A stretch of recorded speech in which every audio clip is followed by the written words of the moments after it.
The Unparalleled Adventure of one Hans Pfaall, from the works of Edgar Allan Poe, written by Edgar Allan Poe, audio by legendary Audiobooks. By late accounts from Rotterdam, that city seems to be in a high state of philosophical excitement. Indeed, phenomena have there occurred of a nature so completely unexpected, so entirely novel, so utterly at variance with preconceived opinions, as to leave no doubt on my mind that long ere this all Europe is in an uproar, all physics in a ferment, all reason and astronomy together by the ears. It appears that on the day of, I am not positive about the date, a vast crowd of people, for purposes not specifically mentioned, were assembled in the great square of the exchange in the well-conditioned city of Rotterdam. The day was warm, unusually so for the season, there was hardly a breath of air stirring, and the multitude were in no bad humour at being now and then besprinkled with friendly showers of momentary duration. That fell from large white masses of cloud profusely distributed about the blue vault of the firmament.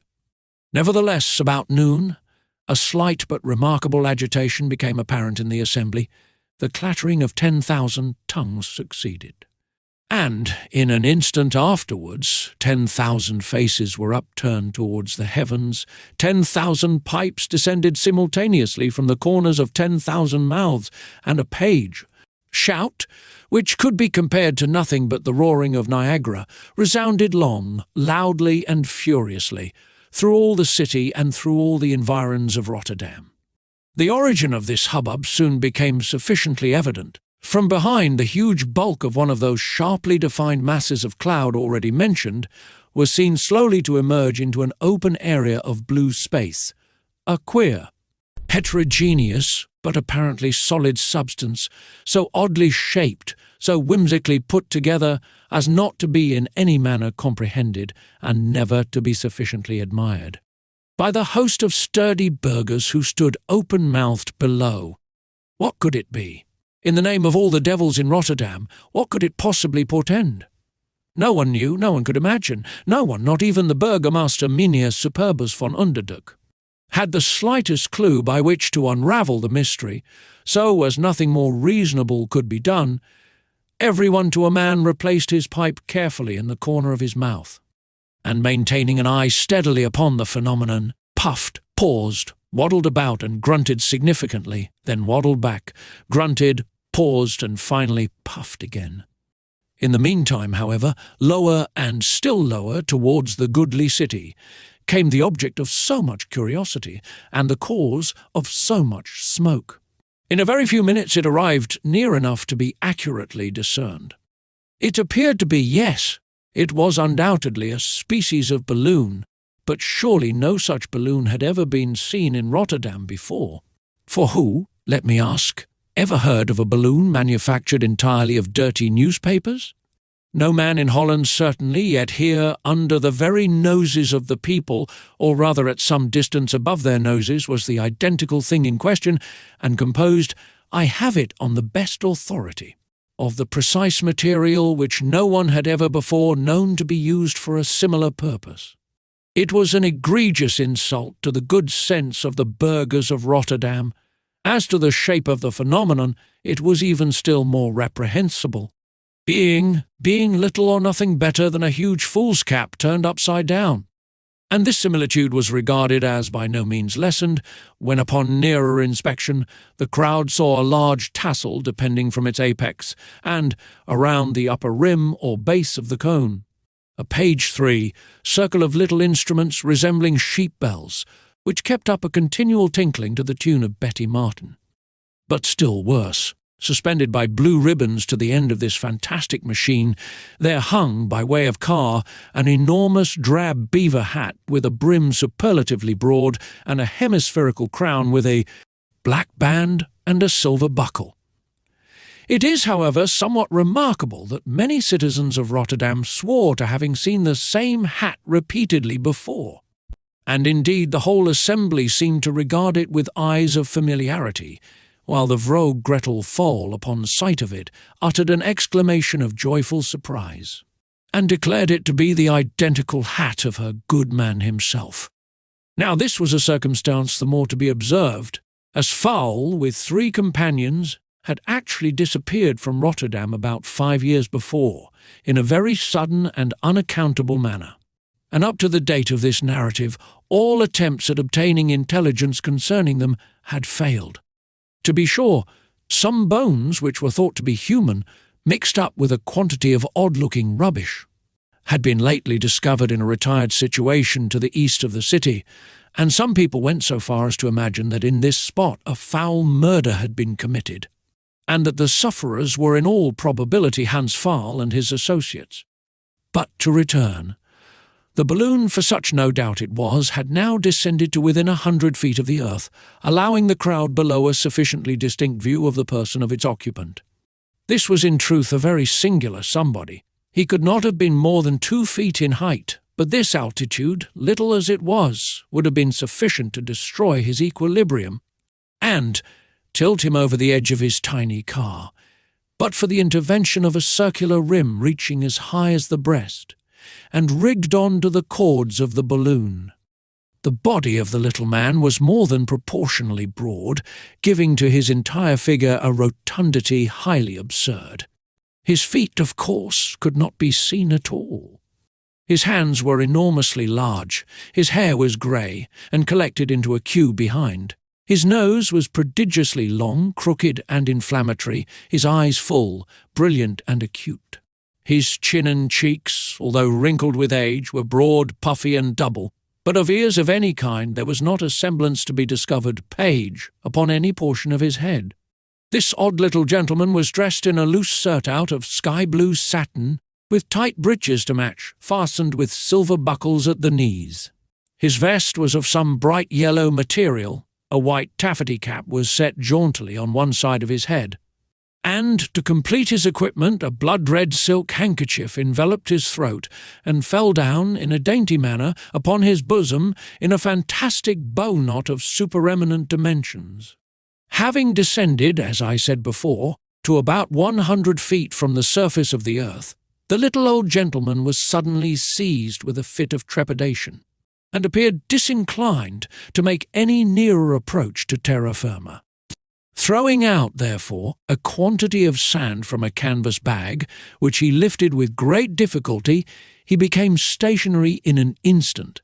He then proceeded in a hurried and agitated manner to extract from a side pocket in his surtout a large morocco pocket-book. This he poised suspiciously in his hand, then eyed it with an air of extreme surprise, and was evidently astonished at its weight. He at length opened it, and, drawing therefrom a huge letter sealed with red sealing-wax and tied carefully with red tape, let it fall precisely at the feet of the Burgomaster Superbus von Underduk. His Excellency stooped to take it up, but the aeronaut, still greatly discomposed, and having apparently no further business to detain him in Rotterdam, began at this moment to make busy preparations for departure, and, it being necessary to discharge a portion of ballast to enable him to reascend, the half-dozen bags which he threw out, one after another, without taking the trouble to empty their contents, tumbled, every one of them, most unfortunately upon the back of the burgomaster, and rolled him over and over no less than 6 times, in the face of every individual in Rotterdam. It is not to be supposed, however, that the great Underduk suffered this impertinence on the part of the little old man to pass off with impunity. It is said, on the contrary, that during each of his half-dozen circumvolutions he emitted no less than 6 distinct and furious whiffs from his pipe, to which he held fast the whole time with all his might, and to which he intends holding fast, God willing, until the day of his decease. Page.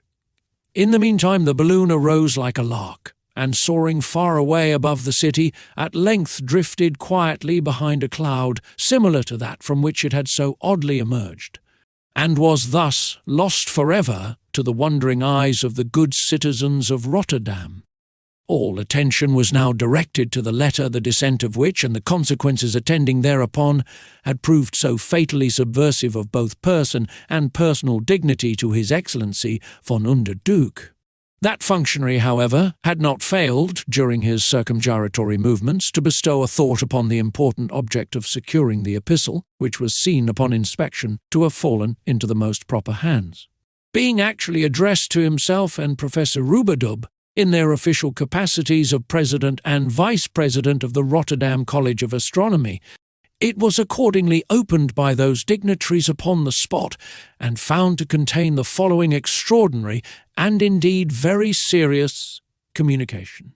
To their Excellencies von Underduk and Rubadub, President and Vice President of the States College of Astronomers in the city of Rotterdam.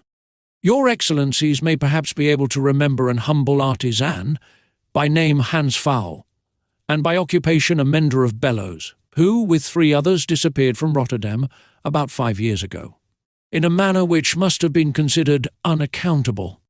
If, however, it so please your Excellencies, I, the writer of this communication, am the identical Hans Pfaall himself.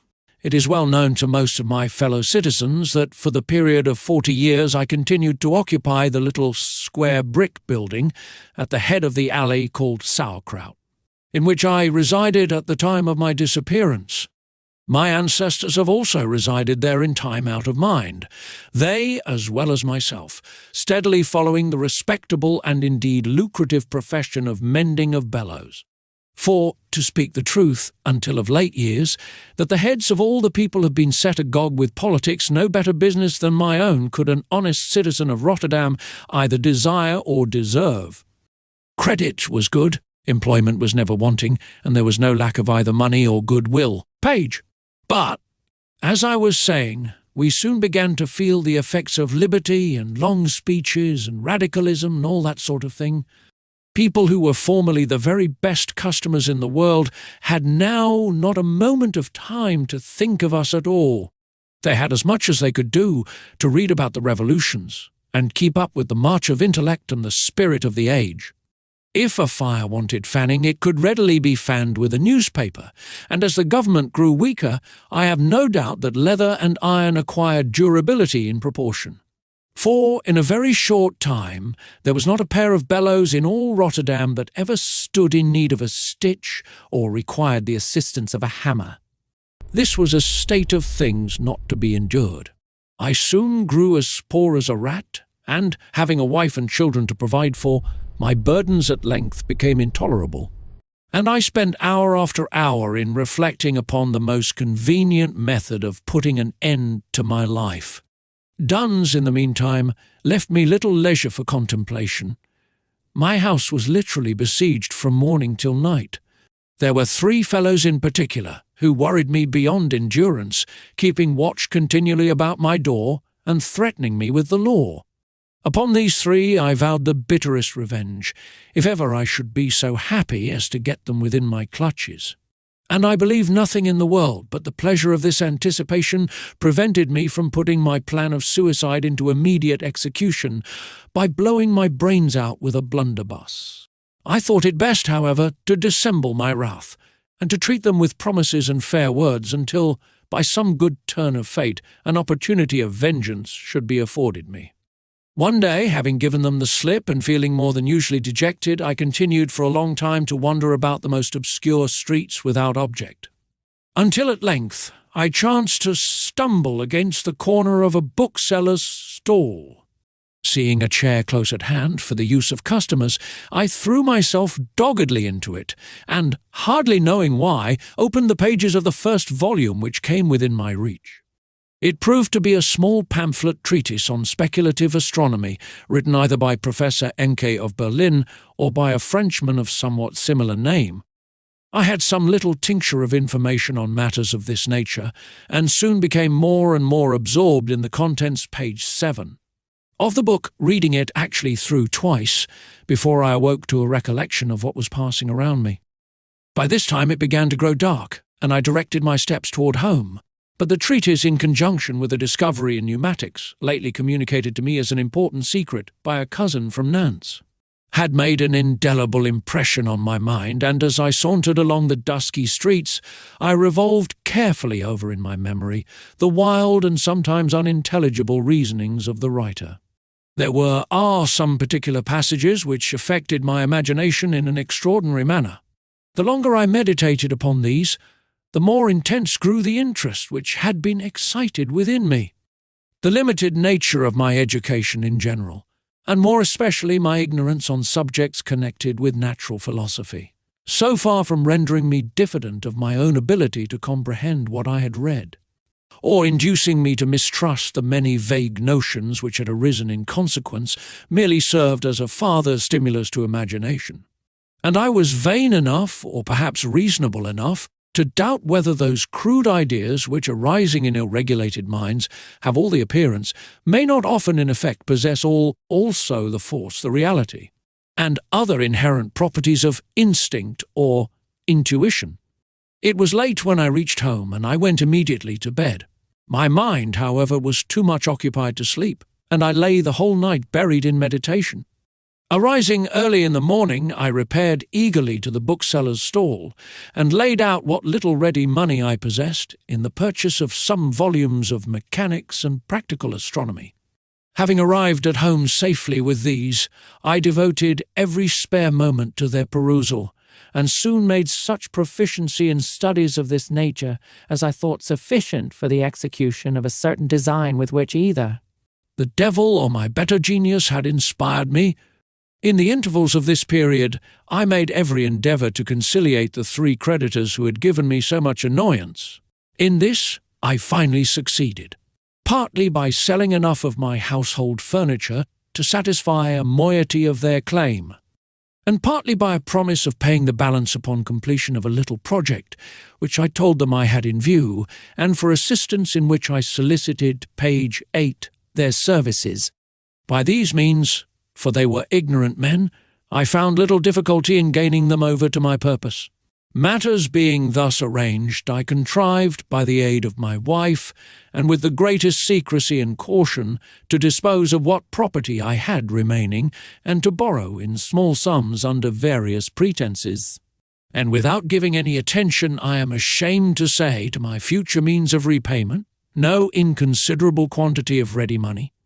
With the means thus accruing, I proceeded to procure at intervals cambric muslin, very fine, in pieces of 12 yards each, twine, a lot of the varnish of caoutchouc, a large and deep basket of wicker-work, made to order, and several other articles necessary in the construction and equipment of a balloon of extraordinary dimensions.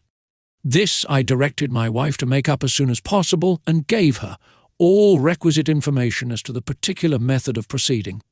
In the meantime, I worked up the twine into network of sufficient dimensions, rigged it with a hoop and the necessary cords, and made purchase of numerous instruments and materials for experiment in the upper regions of the upper atmosphere. I then took opportunities of conveying by night, to a retired situation east of Rotterdam, 5 iron-bound casks to contain about 50 gallons each, and one of a larger size. 6 tin tubes, 3 inches in diameter, properly shaped, and 10 feet in length, a quantity of a particular metallic substance, or semi-metal which I shall not name, and a dozen demijohns of a very common acid. The gas to be formed from these latter materials is a gas never yet generated by any other person than myself, or at least never applied to any similar purpose. I can only venture to say here that it is a constituent of azote, so long considered irreducible, and that its density is about 37.4 times less than that of hydrogen. It is tasteless, but not odourless, burns, when pure, with a greenish flame, and is instantaneously fatal to animal life. Its full secret I would make no difficulty in disclosing, but that it of right belongs, as I have before hinted, to a citizen of Nantes, in France, by whom it was conditionally communicated to myself. The same individual submitted to me, without being at all aware of my intentions, a method of constructing balloons from the membrane of a certain animal, through which substance any escape of gas was nearly an impossibility. I found it, page 9, however, altogether too expensive, and was not sure, upon the whole, whether cambric muslin with a coating of gum caoutchouc was not equally as good. I mention this circumstance because I think it probable that hereafter the individual in question may attempt a balloon ascension with the novel gas and material I have spoken of, and I do not wish to deprive him of the honour of a very singular invention. On the spot which I intended each of the smaller casks to occupy respectively during the inflation of the balloon, I privately dug a small hole, the holes forming in this manner a circle 25 feet in diameter. In the centre of this circle, being the station designed for the large cask, I also dug a hole of greater depth. In each of the 5 smaller holes I deposited a canister containing 50 pounds, and in the larger one a keg holding 150 pounds of cannon powder. These, the keg and the canisters, I connected in a proper manner with covered trains, and having let into one of the canisters the end of about 4 feet of slow match, I covered up the hole and placed the cask over it, leaving the other end of the match protruding about an inch, and barely visible beyond the cask. I then filled up the remaining holes and placed the barrels over them in their destined situation. Besides the articles above enumerated, I conveyed to the depot, and there secreted, one of M. Grimm's improvements upon the apparatus for condensation of the atmospheric air. I found this machine, however, to require considerable alteration before it could be adapted to the purposes to which I intended making it applicable. But, with severe labour and unremitting perseverance, I at length met with entire success in all my preparations. My balloon was soon completed. It would contain more than 40,000 cubic feet of gas, would take me up easily, I calculated, with all my implements, and, if I managed rightly, with 175 pounds of ballast into the bargain. It had received 3 coats of varnish, and I found the cambric muslin to answer all the purposes of silk itself, being quite as strong and a good deal less expensive. Everything being now ready, I exacted from my wife an oath of secrecy in relation to all my actions from the day of my first visit to the bookseller's stall, and promising on my part to return page 10 as soon as circumstances would permit, I gave her what little money I had left and bade her farewell. Indeed, I had no fear on her account. She was what people call a notable woman, and could manage matters in the world without my assistance. I believe, to tell the truth, she always looked upon me as an idle body, a mere make-weight, good for nothing but building castles in the air, and was rather glad to get rid of me. It was a dark night when I bade her good-bye, and taking with me, as aides de camp, the 3 creditors who had given me so much trouble, we carried the balloon, with the car and accoutrements, by a roundabout way, to the station where the other articles were deposited. We there found them all unmolested, and I proceeded immediately to business. It was the 1st of April. The night, as I said before, was dark. There was not a star to be seen, and a drizzling rain falling at intervals rendered us very uncomfortable. But my chief anxiety was concerning the balloon, which, in spite of the varnish with which it was defended, began to grow rather heavy with the moisture. The powder also was liable to damage. I therefore kept my 3 duns working with great diligence, pounding down ice around the central cask and stirring the acid in the others. They did not cease, however, importuning me with questions as to what I intended to do with all this apparatus, and expressed much dissatisfaction at the terrible labour I made them undergo. They could not perceive, so they said, what good was likely to result from their getting wet to the skin, merely to take a part in such horrible incantations. I began to get uneasy and worked away with all my might, for I verily believe the idiots supposed that I had entered into a compact with the devil, and that, in short, what I was now doing was nothing better than it should be. I was, therefore, in great fear of their leaving me altogether. I contrived, however, to pacify them by promises of payment of all scores in full as soon as I could bring the present business to a termination.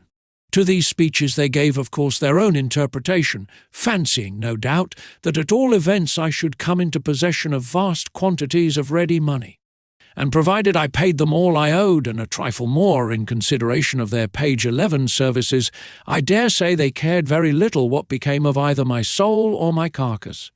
In about 4 hours and a half I found the balloon sufficiently inflated. I attached the car, therefore, and put all my implements in it, a telescope, a barometer, with some important modifications, a thermometer, an electrometer, a compass, a magnetic needle, a seconds watch, a bell, a speaking trumpet, etc., etc., etc., also a globe of glass, exhausted of air and carefully closed with a stopper.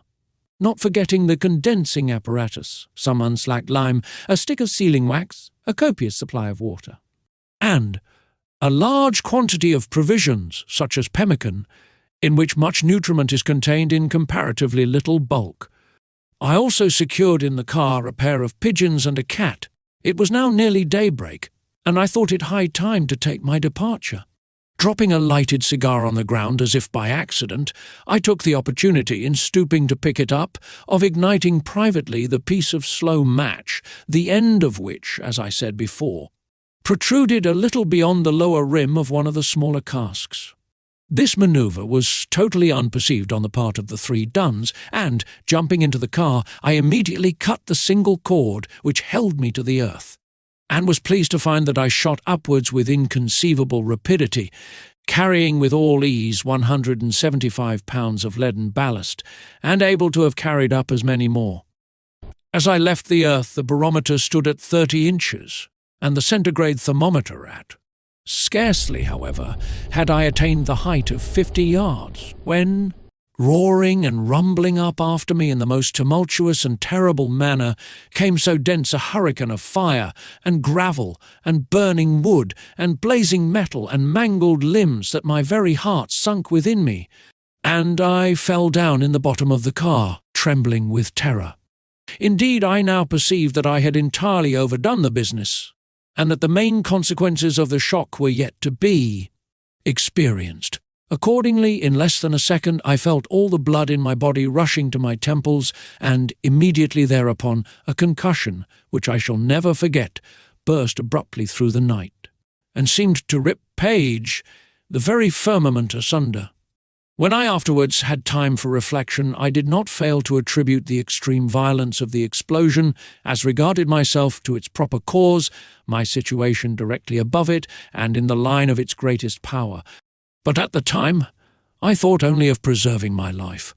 The balloon at first collapsed, then furiously expanded, then whirled round and round with sickening velocity, and finally, reeling and staggering like a drunken man, hurled me over the rim of the car and left me dangling at a terrific height, with my head downward and my face outward, by a piece of slender cord about 3 feet in length, which hung accidentally through a crevice near the bottom of the wickerwork, and in which, as I fell, my left foot became most providentially entangled. It is impossible, utterly impossible, to form any adequate idea of the horror of my situation. I gasped convulsively for breath. A shudder resembling a fit of the ague agitated every nerve and muscle in my frame. I felt my eyes starting from their sockets. A horrible nausea overwhelmed me, and at length I lost all consciousness in a swoon. How long I remained in this state, it is impossible to say. It must, however, have been no inconsiderable time, for when I partially recovered the sense of existence, I found the day breaking. The balloon at a prodigious height over a wilderness of ocean, and not a trace of land to be discovered far and wide within the limits of the vast horizon. My sensations, however, upon thus recovering, were by no means so replete with agony as might have been anticipated. Indeed, there was much of madness in the calm survey which I began to take of my situation. I drew up to my eyes each of my hands, one after the other, and wondered what occurrence could have given rise to the swelling of the veins and the horrible blackness of the fingernails. I afterwards carefully examined my head, shaking it repeatedly and feeling it with minute attention, until I succeeded in satisfying myself that it was not, as I had more than half suspected, larger than my balloon. Then, in a knowing manner, I felt in both my breeches pockets, and, missing therefrom a set of tablets and a toothpick case, endeavoured to account for their disappearance, and, not being able to do so, felt inexpressibly chagrined. It now occurred to me that I suffered great uneasiness in the joint of my left ankle, and a dim consciousness of my situation began to glimmer through my mind.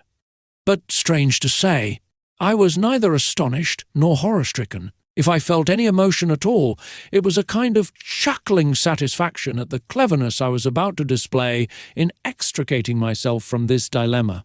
and never for a moment did I look upon my ultimate safety as a question susceptible of doubt. For a few minutes I remained wrapped in the profoundest meditation. I have a distinct recollection of frequently compressing my lips, putting my forefinger to the side of my nose, and making use of other gesticulations and grimaces common to men who, at ease in their armchairs, meditate upon matters of intricacy or importance. Having, as I thought, sufficiently collected my ideas, I now, with great caution and deliberation, put my hands behind my back and unfastened the large iron buckle which belonged to the waistband of my pantaloons. This buckle had 3 teeth, which, being somewhat rusty, turned with great difficulty on their axis. I brought them, however, after some trouble, at right angles to the body of the buckle, and was glad to find them remain firm in that position. Holding within my teeth the instrument thus obtained, I now proceeded to untie the knot of my cravat. I had to rest several times before I could accomplish this manoeuvre, but it was at length accomplished. To one end of the cravat I then made fast the buckle, and the other end I tied, for greater security, tightly around my wrist. Drawing now my body upwards, with a prodigious exertion of muscular force, I succeeded, at the very first trial, in throwing the buckle over the car and entangling it, as I had anticipated, in the circular rim of the wicker work. My body was now inclined towards the side of the car at an angle of about 45 degrees, but it must not be understood that I was therefore only 45 degrees below the perpendicular.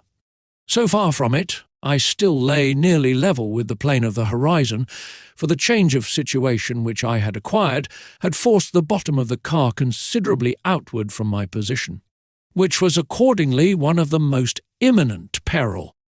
It should be remembered, however, that when I fell, in the first instance, from the car, if I had fallen with my face turned toward the balloon, instead of turned outwardly from it as it actually was, or if, in the second place, the cord by which I was suspended, page 14, had chanced to hang over the upper edge, instead of through a crevice near the bottom of the car. I say it may readily be conceived that, in either of these supposed cases, I should have been unable to accomplish even as much as I had now accomplished, and the disclosures now made would have been utterly lost to posterity. I had therefore every reason to be grateful, although in point of fact I was still too stupid to be anything at all, and hung for perhaps a quarter of an hour in that extraordinary manner, without making the slightest farther exertion, and in a singularly tranquil state of idiotic enjoyment.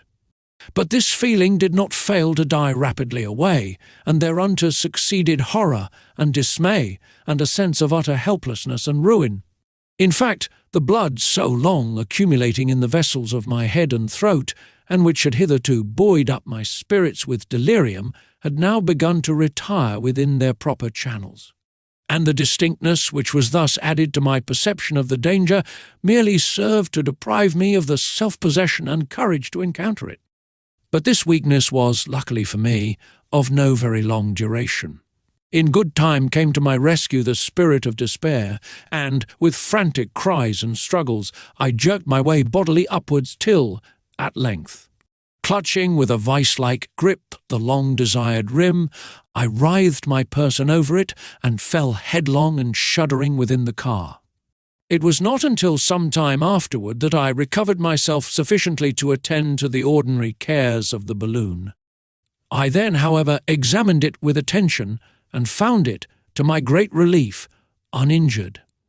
My implements were all safe, and, fortunately, I had lost neither ballast nor provisions. Indeed, I had so well secured them in their places that such an accident was entirely out of the question. Looking at my watch, I found it 6 o'clock. I was still rapidly ascending, and the barometer gave a present altitude of 3 3/4 miles. Immediately beneath me in the ocean lay a small black object, slightly oblong in shape, seemingly about the size of a domino, and in every respect bearing a great resemblance to one of those toys. Bringing my telescope to bear upon it, I plainly discerned it to be a British 94 gunship, close-hauled and pitching heavily in the sea with her head to the WSW. Besides this ship, I saw Page, nothing but the ocean and the sky, and the sun which had long arisen. It is now high time that I should explain to your Excellencies the object of my voyage. Your Excellencies will bear in mind that distressed circumstances in Rotterdam had at length driven me to the resolution of committing suicide. It was not, however, that to life itself I had any positive disgust, but that I was harassed beyond endurance by the adventitious miseries attending my situation. In this state of mind, wishing to live, yet wearied with life, the treatise at the stall of the bookseller, backed by the opportune discovery of my cousin of Nantes, opened a resource to my imagination. I then finally made up my mind. I determined to depart, yet live, to leave the world, yet continue to exist, in short. To drop enigmas I resolved, let what would ensue, to force a passage, if I could, to the moon. Now, lest I should be supposed more of a madman than I actually am, I will detail, as well as I am able, the considerations which led me to believe that an achievement of this nature, although without doubt difficult, and full of danger, was not absolutely, to a bold spirit, beyond the confines of the possible. The moon's actual distance from the earth was the first thing to be attended to. Now the mean or average interval between the centres of the two planets is of the Earth's equatorial radii, or only about miles. I say the mean or average interval, but it must be borne in mind that the form of the moon's orbit being an ellipse of eccentricity amounting to no less than 0.5484 of the major semi-axis of the ellipse itself, and the Earth's centre being situated in its focus, if I could in any manner contrive to meet the moon in its perigee, the above-mentioned distance would be materially diminished. But to say nothing at present of this possibility, it was very certain that, at all events from the 237,000 miles, I would have to deduct the radius of the Earth, say 4,000, and the radius of the moon, say 1,080, in all 5,080, leaving an actual interval to be traversed under average circumstances of 231,920 miles. Now this, I reflected, was no very extraordinary distance. Travelling on the land has been repeatedly accomplished at the rate of 60 miles per hour, and indeed a much greater speed may be anticipated. But even at page 16, this velocity, it would take me no more than 161 days to reach the surface of the moon. There were, however, many particulars inducing me to believe that my average rate of travelling might possibly very much exceed that of 60 miles per hour, and, as these considerations did not fail to make a deep impression upon my mind, I will mention them more fully hereafter. The next point to be regarded was one of far greater importance. From indications afforded by the barometer, we find that, in ascensions from the surface of the earth, we have, at the height of a 1,000 feet, left below us about 1/30th of the entire mass of atmospheric air, that at 10,600 we have ascended through nearly 1/3, and that at 18,000, which is not far from the elevation of Cotopaxi, we have surmounted 1/2 the material, or, at all events, 1/2 the ponderable body of air incumbent upon our globe. It is also calculated that at an altitude not exceeding the 100th part of the Earth's diameter, that is, not exceeding 80 miles, the rarefaction would be so excessive that animal life could in no manner be sustained, and, moreover, that the most delicate means we possess of ascertaining the presence of the atmosphere would be inadequate to assure us of its existence.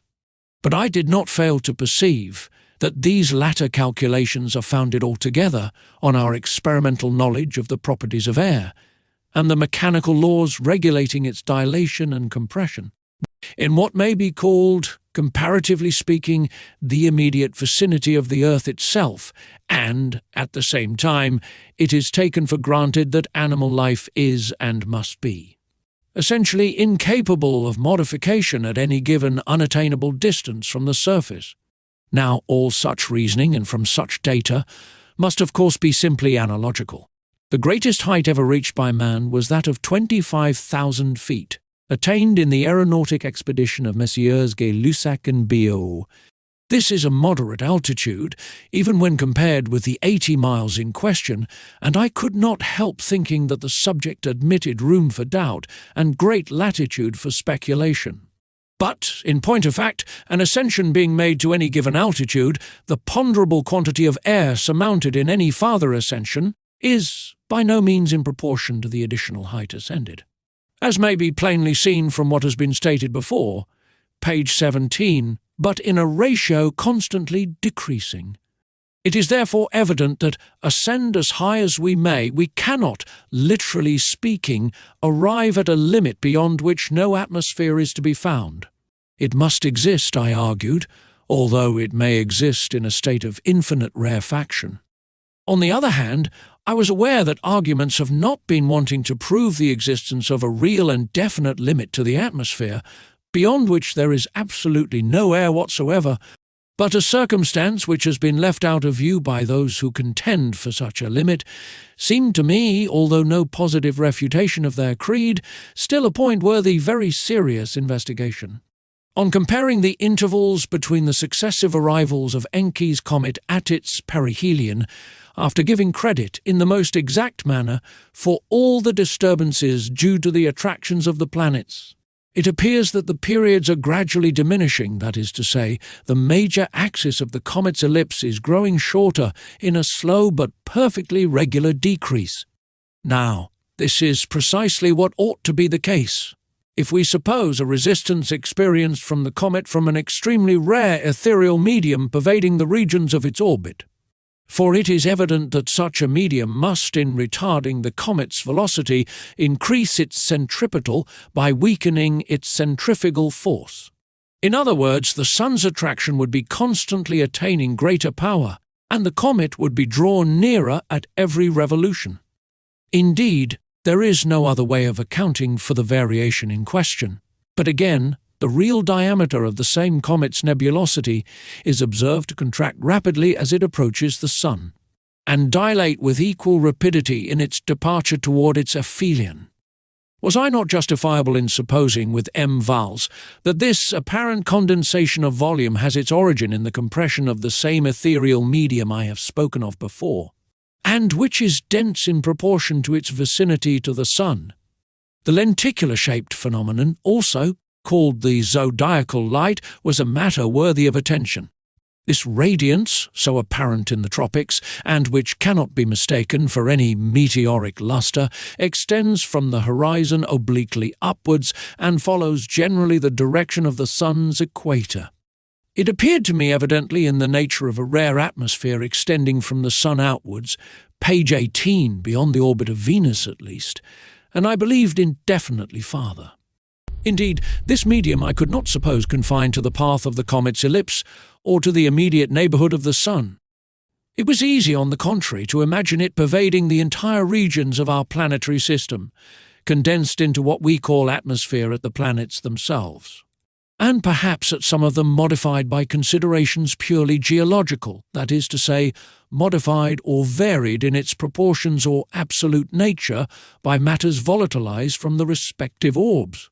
Having adopted this view of the subject, I had little farther hesitation. Granting that on my passage I should meet with atmosphere essentially the same as at the surface of the earth, I conceived that, by means of the very ingenious apparatus of M. Grimm, I should readily be enabled to condense it in sufficient quantity for the purposes of respiration. This would remove the chief obstacle in a journey to the moon. I had indeed spent some money and great labour in adapting the apparatus to the object intended, and confidently looked forward to its successful application. If I could manage to complete the voyage within any reasonable period, this brings me back to the rate at which it would be possible to travel. It is true that balloons, in the first stage of their ascensions from the earth, are known to rise with a velocity comparatively moderate. Now, the power of elevation lies altogether in the superior gravity of the atmospheric air compared with the gas in the balloon. And at first sight it does not appear probable that, as the balloon acquires altitude, and consequently arrives successively in atmospheric strata of densities rapidly diminishing, I say, it does not appear at all reasonable that in this its progress upward the original velocity should be accelerated. On the other hand, I was not aware that in any recorded ascension a diminution had been proved to be apparent in the absolute rate of ascent, although such should have been the case, if, on account of nothing else, on account of the escape of gas through balloons ill-constructed, and varnished with no better material than the ordinary varnish. Page 19, seemed therefore that the effect of such escape was only sufficient to counterbalance the effect of the acceleration attained in the diminishing of the balloon's distance from the gravitating centre.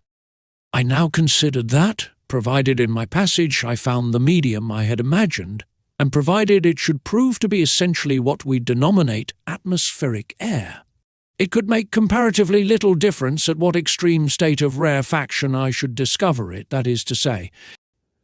In regard to my power of ascending, for the gas in the balloon would not only be itself subject to similar rarefaction, in proportion to the occurrence of which I could suffer an escape of so much as would be requisite to prevent explosion, but, being what it was, would, at all events, continue specifically lighter than any compound whatever of mere nitrogen and oxygen. Thus there was a chance, in fact, there was a strong probability, that at no epoch of my ascent I should reach a point where the united weights of my immense balloon, the inconceivably rare gas within it, the car, and its contents, should equal the weight of the mass of the surrounding atmosphere displaced, and this will be readily understood as the sole condition upon which my upward flight would be arrested. But, if this point were even attained, I could dispense with ballast and other weight to the amount of nearly 300 pounds. In the meantime, the force of gravitation would be constantly diminishing in proportion to the squares of the distances, and so, with a velocity prodigiously accelerating, I should at length arrive in those distant regions where the force of the Earth's attraction would be superseded by that of the Moon. There was another difficulty, however, which occasioned me some little disquietude. It has been observed that, in balloon ascensions to any considerable height, besides the pain attending respiration, great uneasiness is experienced about the head and body, often accompanied with bleeding at the nose and other symptoms of an alarming kind, and growing more and more inconvenient in proportion to the altitude attained. This was a page 20, reflection of a nature somewhat startling. Was it not probable that these symptoms would increase until terminated by death itself? I finally thought not. Their origin was to be looked for in the progressive removal of the customary atmospheric pressure upon the surface of the body, and consequent distension of the superficial blood vessels, not in any positive disorganization of the animal system, as in the case of difficulty in breathing, where the atmospheric density is chemically insufficient for the due renovation of blood in a ventricle of the heart. Unless for default of this renovation, I could see no reason, therefore, why life could not be sustained even in a vacuum.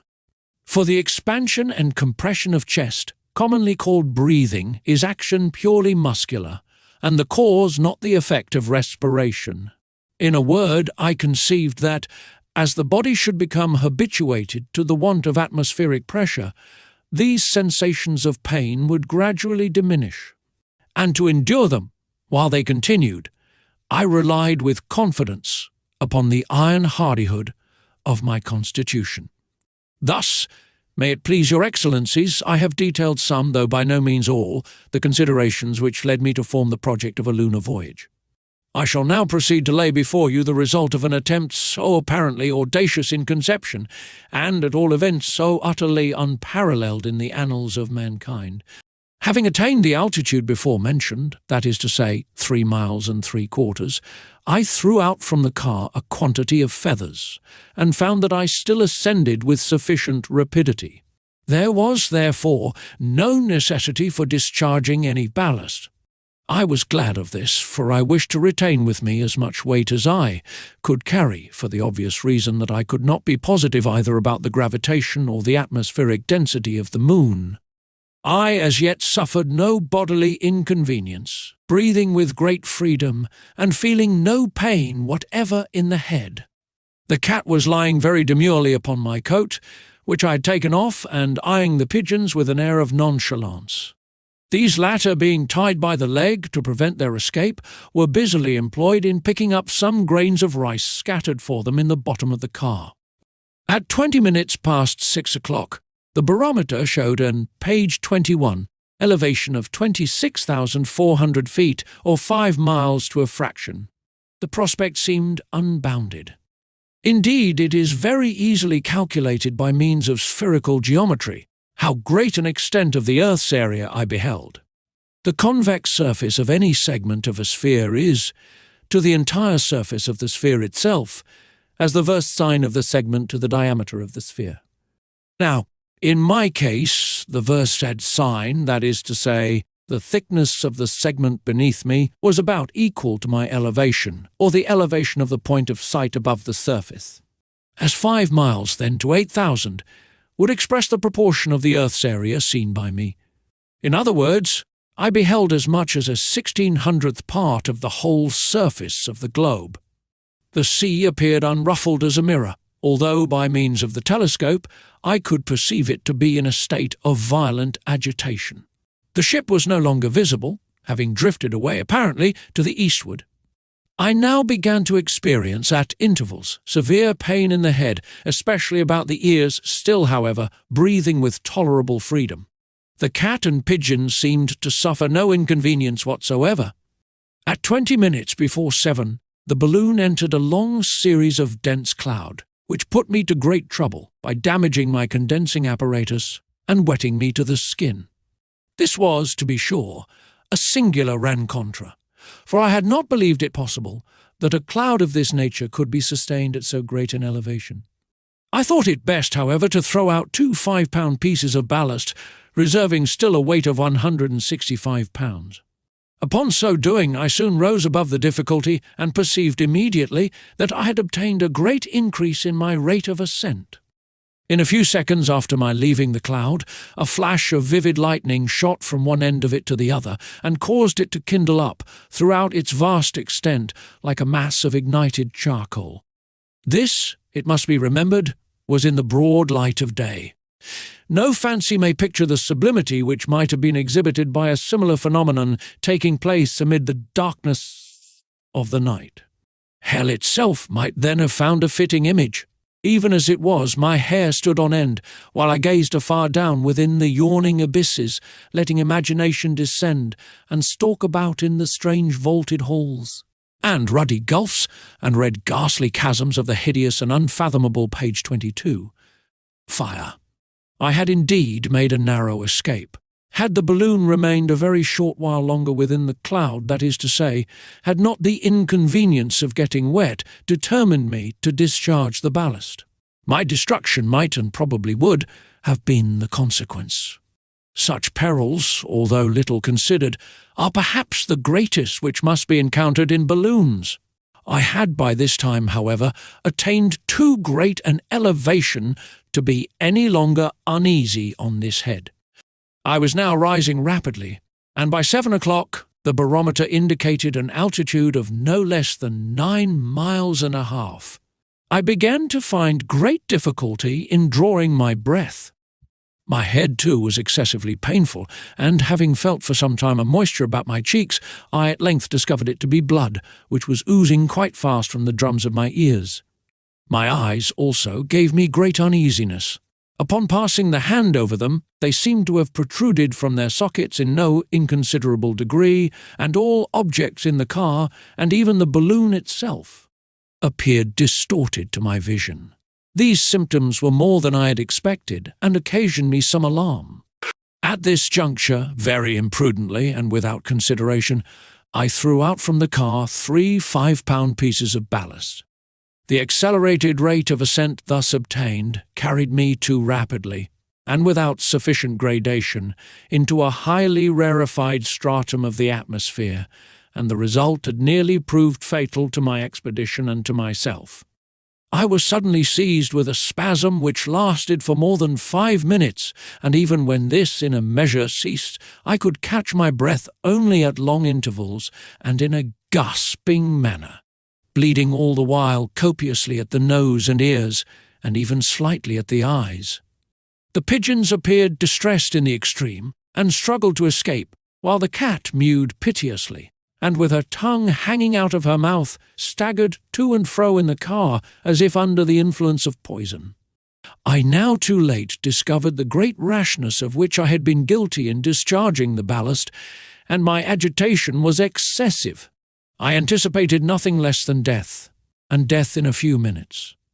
The physical suffering I underwent contributed also to render me nearly incapable of making any exertion for the preservation of my life.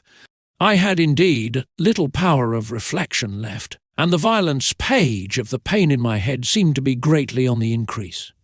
Thus I found that my senses would shortly give way altogether, and I had already clutched one of the valve ropes with the view of attempting a descent, when the recollection of the trick I had played the 3 creditors, and the possible consequences to myself, should I return, operated to deter me for the moment. I lay down in the bottom of the car, and endeavoured to collect my faculties. In this I so far succeeded as to determine upon the experiment of losing blood.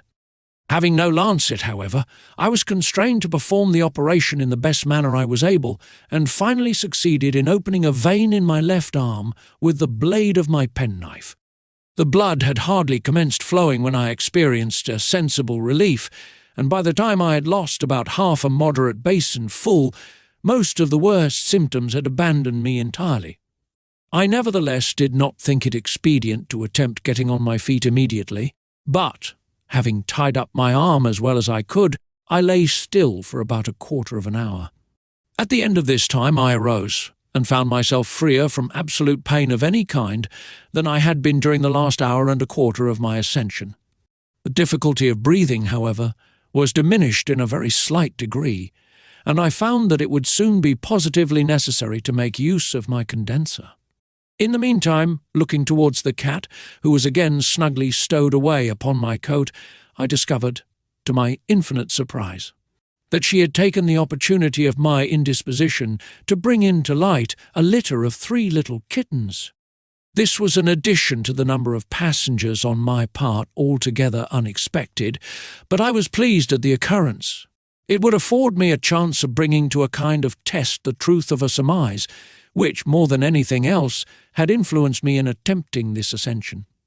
I had imagined that the habitual endurance of the atmospheric pressure at the surface of the earth was the cause, or nearly so, of the pain attending animal existence at a distance above the surface. Should the kittens be found to suffer uneasiness in an equal degree with their mother, I must consider my theory in fault, but a failure to do so I should look upon as a strong confirmation of my idea. By 8 o'clock I had actually attained an elevation of 17 page 24 miles above the surface of the earth. Thus it seemed to me evident that my rate of ascent was not only on the increase, but that the progression would have been apparent in a slight degree even had I not discharged the ballast which I did.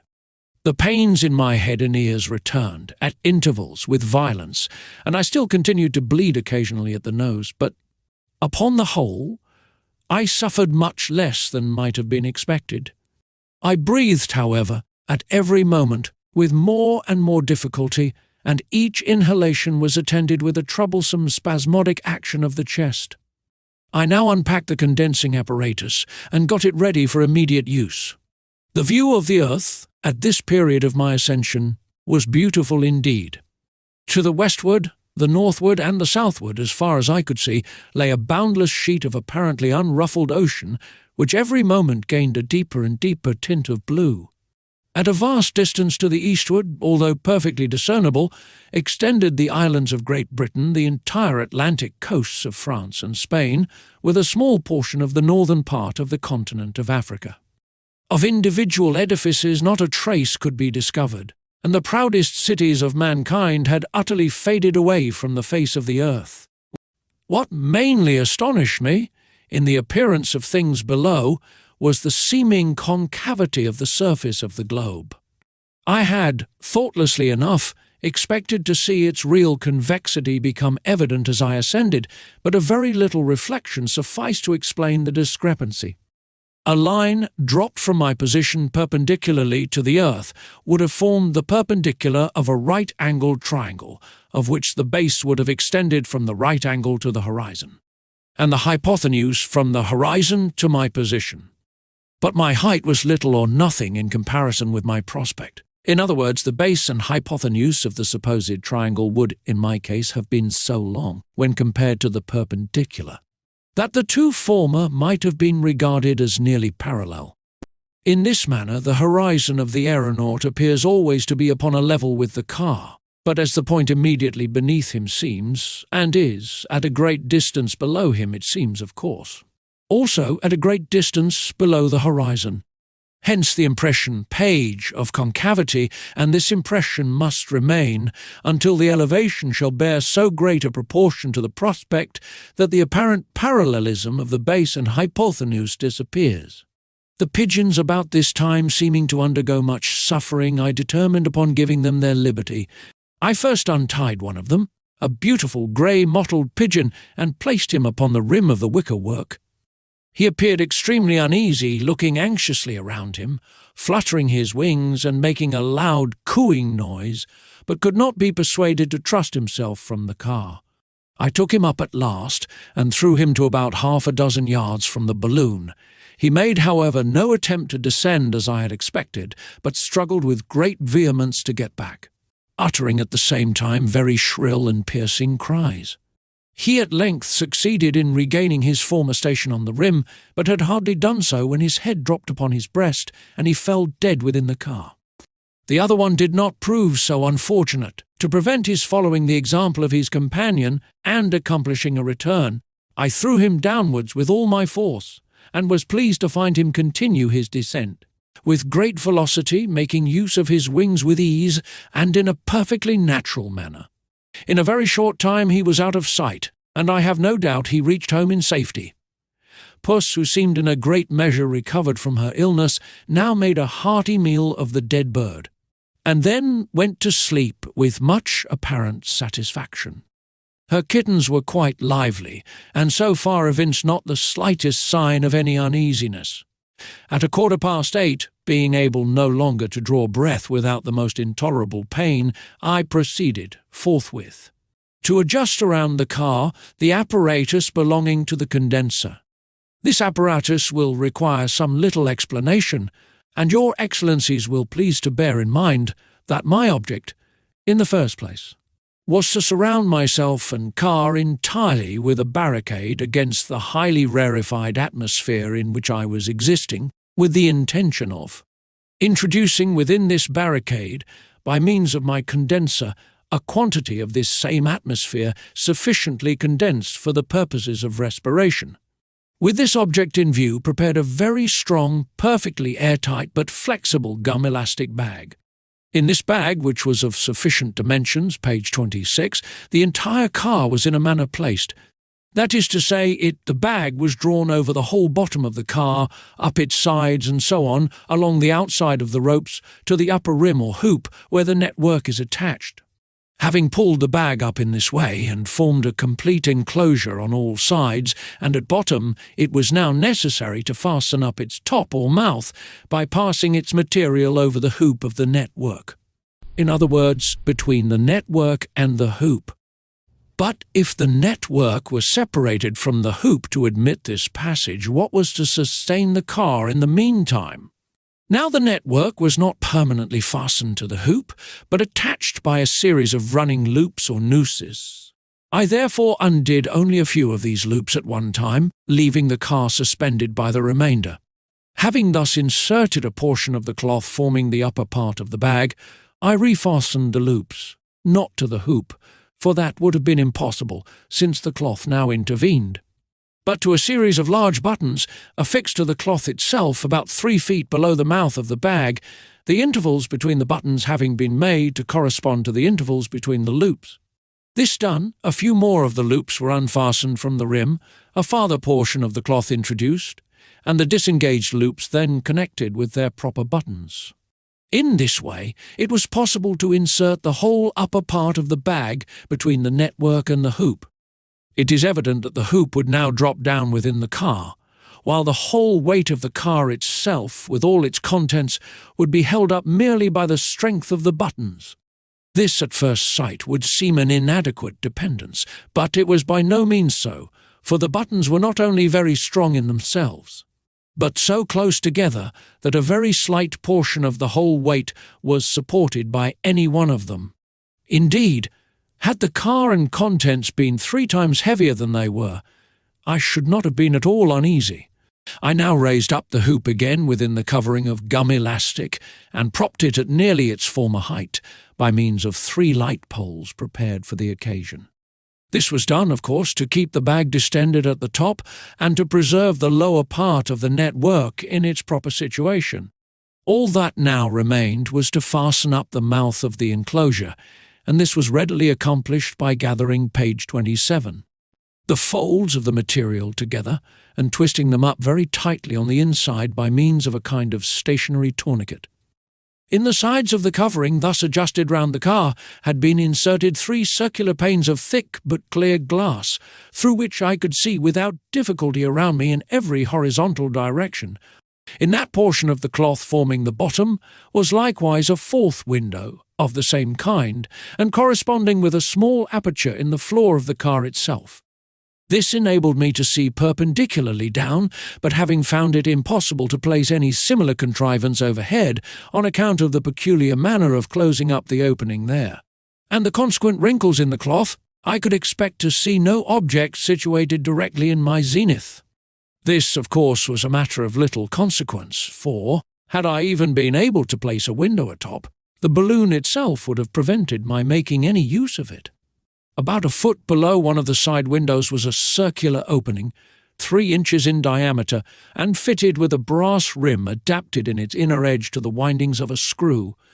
In this rim was screwed the large tube of the condenser, the body of the machine being, of course, within the chamber of gum elastic. Through this tube a quantity of the rare atmosphere circumjacent being drawn by means of vacuum created in the body of the machine was thence discharged in a state of condensation to mingle with the thin air already in the chamber. This operation, being repeated several times, at length filled the chamber with atmosphere proper for all the purposes of respiration. But in so confined a space it would, in a short time, necessarily become foul and unfit for use from frequent contact with the lungs. It was then ejected by a small valve at the bottom of the car, the dense air readily sinking into the thinner atmosphere below.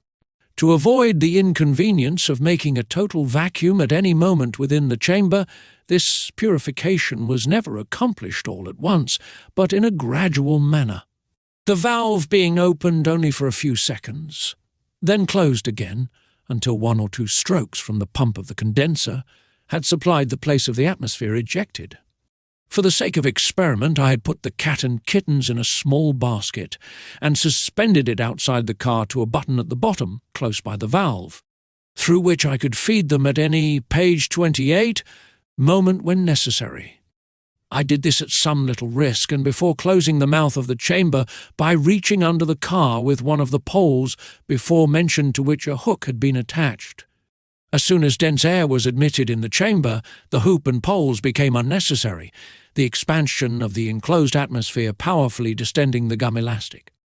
By the time I had fully completed these arrangements and filled the chamber as explained, it wanted only 10 minutes of 9 o'clock.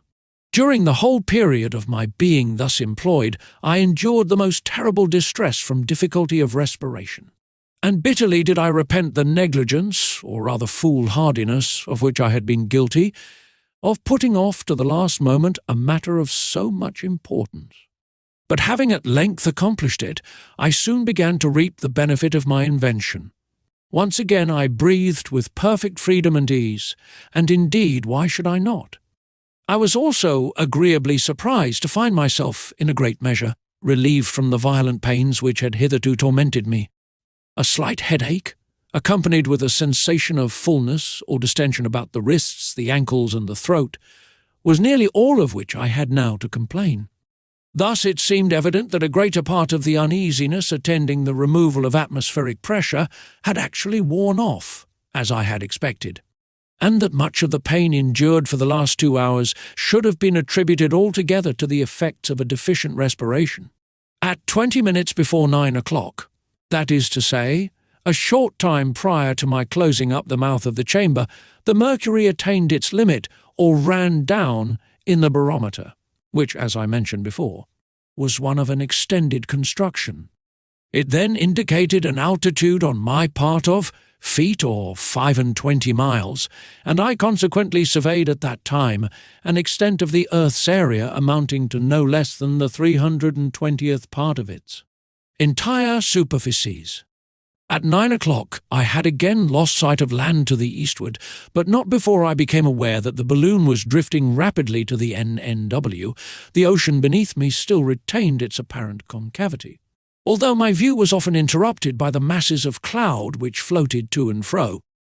Page. At 9:30 I tried the experiment of throwing out a handful of feathers through the valve. They did not float as I had expected, but dropped down perpendicularly, like a bullet en masse, and with the greatest velocity, being out of sight in a very few seconds. I did not at first know what to make of this extraordinary phenomenon, not being able to believe that my rate of ascent had, of a sudden, met with so prodigious an acceleration. But it soon occurred to me that the atmosphere was now far too rare to sustain even the feathers, that they actually fell, as they appeared to do, with great rapidity, and that I had been surprised by the united velocities of their descent and my own elevation. By 10 o'clock I found that I had very little to occupy my immediate attention. Affairs went on swimmingly, and I believed the balloon to be going upwards with a speed increasing momently, although I had no longer any means of ascertaining the progression of the increase. I suffered no pain or uneasiness of any kind, and enjoyed better spirits than I had at any period since my departure from Rotterdam, busying myself now in examining the state of my various apparatus, and now in regenerating the atmosphere within the chamber.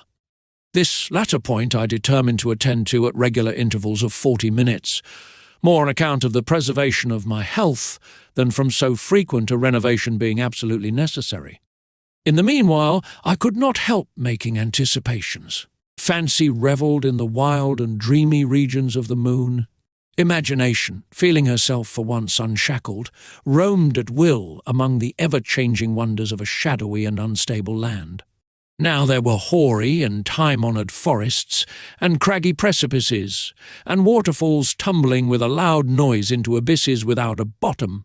Then I came suddenly into still noonday solitudes, where no wind of heaven ever intruded, and where vast meadows of poppies and slender lily-looking flowers spread themselves out a weary distance, all silent and motionless for ever. Then again I journeyed far down away into another country where it was all one dim and vague lake, with a boundary line of clouds. But fancies such as these were not the sole possessors of my brain. Horrors of a nature most stern and most appalling would too frequently obtrude themselves, page 30, upon my mind, and shake the innermost depths of my soul with the bare supposition of their possibility. Yet I would not suffer my thoughts for any length of time to dwell upon these latter speculations, rightly judging the real and palpable dangers of the voyage sufficient for my undivided attention. At 5 o'clock p.m., being engaged in regenerating the atmosphere within the chamber, I took that opportunity of observing the cat and kittens through the valve. The cat herself appeared to suffer again very much, and I had no hesitation in attributing her uneasiness chiefly to a difficulty in breathing, but my experiment with the kittens had resulted very strangely. I had expected, of course, to see them betray a sense of pain, although in a less degree than their mother, and this would have been sufficient to confirm my opinion concerning the habitual endurance of atmospheric pressure. But I was not prepared to find them. Upon close examination, evidently enjoying a high degree of health, breathing with the greatest ease and perfect regularity, and evincing not the slightest sign of any uneasiness. I could only account for all this by extending my theory, and supposing that the highly rarefied atmosphere around might perhaps not be, as I had taken for granted, chemically insufficient for the purposes of life, and that a person born in such a medium might possibly be unaware of any inconvenience attending its inhalation, while upon removal to the denser strata near the earth, he might endure tortures of a similar nature to those I had so lately experienced. It has since been to me a matter of deep regret that an awkward accident at this time occasioned me the loss of my little family of cats, and deprived me of the insight into this matter which a continued experiment might have afforded. In passing my hand through the valve, with a cup of water for the old puss, the sleeve of my shirt became entangled in the loop which sustained the basket, and thus, in a moment, loosened it from the button.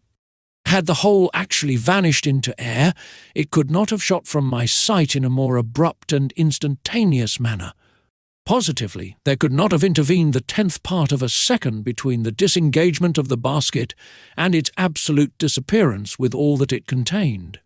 My good wishes followed it to the earth, but, page 31, of course I had no hope that either cat or kittens would ever live to tell the tale of their misfortune.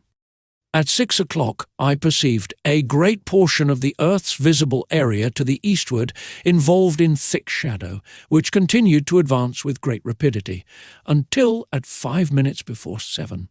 The whole surface in view was enveloped in the darkness of night. It was not, however, until long after this time that the rays of the setting sun ceased to illumine the balloon, and this circumstance, although of course fully anticipated, did not fail to give me an infinite deal of pleasure. It was evident that, in the morning, I should behold the rising luminary many hours at least before the citizens of Rotterdam, in spite of their situation so much farther to the eastward, and thus, day after day. In proportion to the height ascended, would I enjoy the light of the sun for a longer and a longer period. I now determined to keep a journal of my passage, reckoning the days from 1 to 24 hours continuously, without taking into consideration the intervals of darkness. At 10 o'clock, feeling sleepy, I determined to lie down for the rest of the night, but here a difficulty presented itself which, obvious as it may appear, had escaped my attention up to the very moment of which I am now speaking. If I went to sleep as I proposed, how could the atmosphere in the chamber be regenerated in the interim? To breathe it for more than an hour, at the farthest, would be a matter of impossibility, or, if even this term could be extended to an hour and a quarter, the most ruinous consequences might ensue.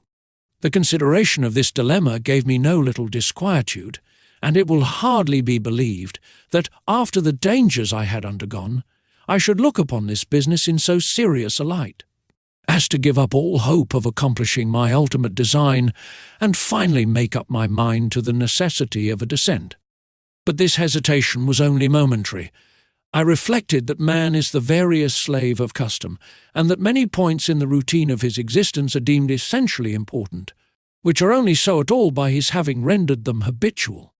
It was very certain that I could not do without sleep, but I might easily bring myself to feel no inconvenience from being awakened at intervals of an hour during the whole period of my repose.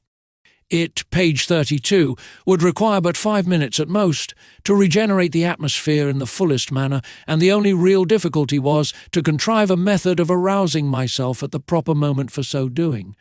But this was a question which, I am willing to confess, occasioned me no little trouble in its solution. To be sure, I had heard of the student who, to prevent his falling asleep over his books, held in one hand a ball of copper, the din of whose descent into a basin of the same metal on the floor beside his chair served effectually to startle him up, if at any moment he should be overcome with drowsiness. My own case, however, was very different indeed, and left me no room for any similar idea, for I did not wish to keep awake, but to be aroused from slumber at regular intervals of time.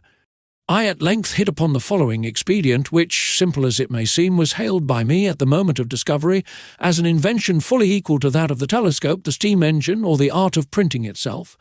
It is necessary to premise that the balloon, at the elevation now attained, continued its course upwards with an even and undeviating ascent, and the car consequently followed with a steadiness so perfect that it would have been impossible to detect in it the slightest vacillation.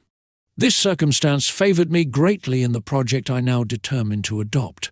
My supply of water had been put on board in kegs containing 5 gallons each, and ranged very securely around the interior of the car.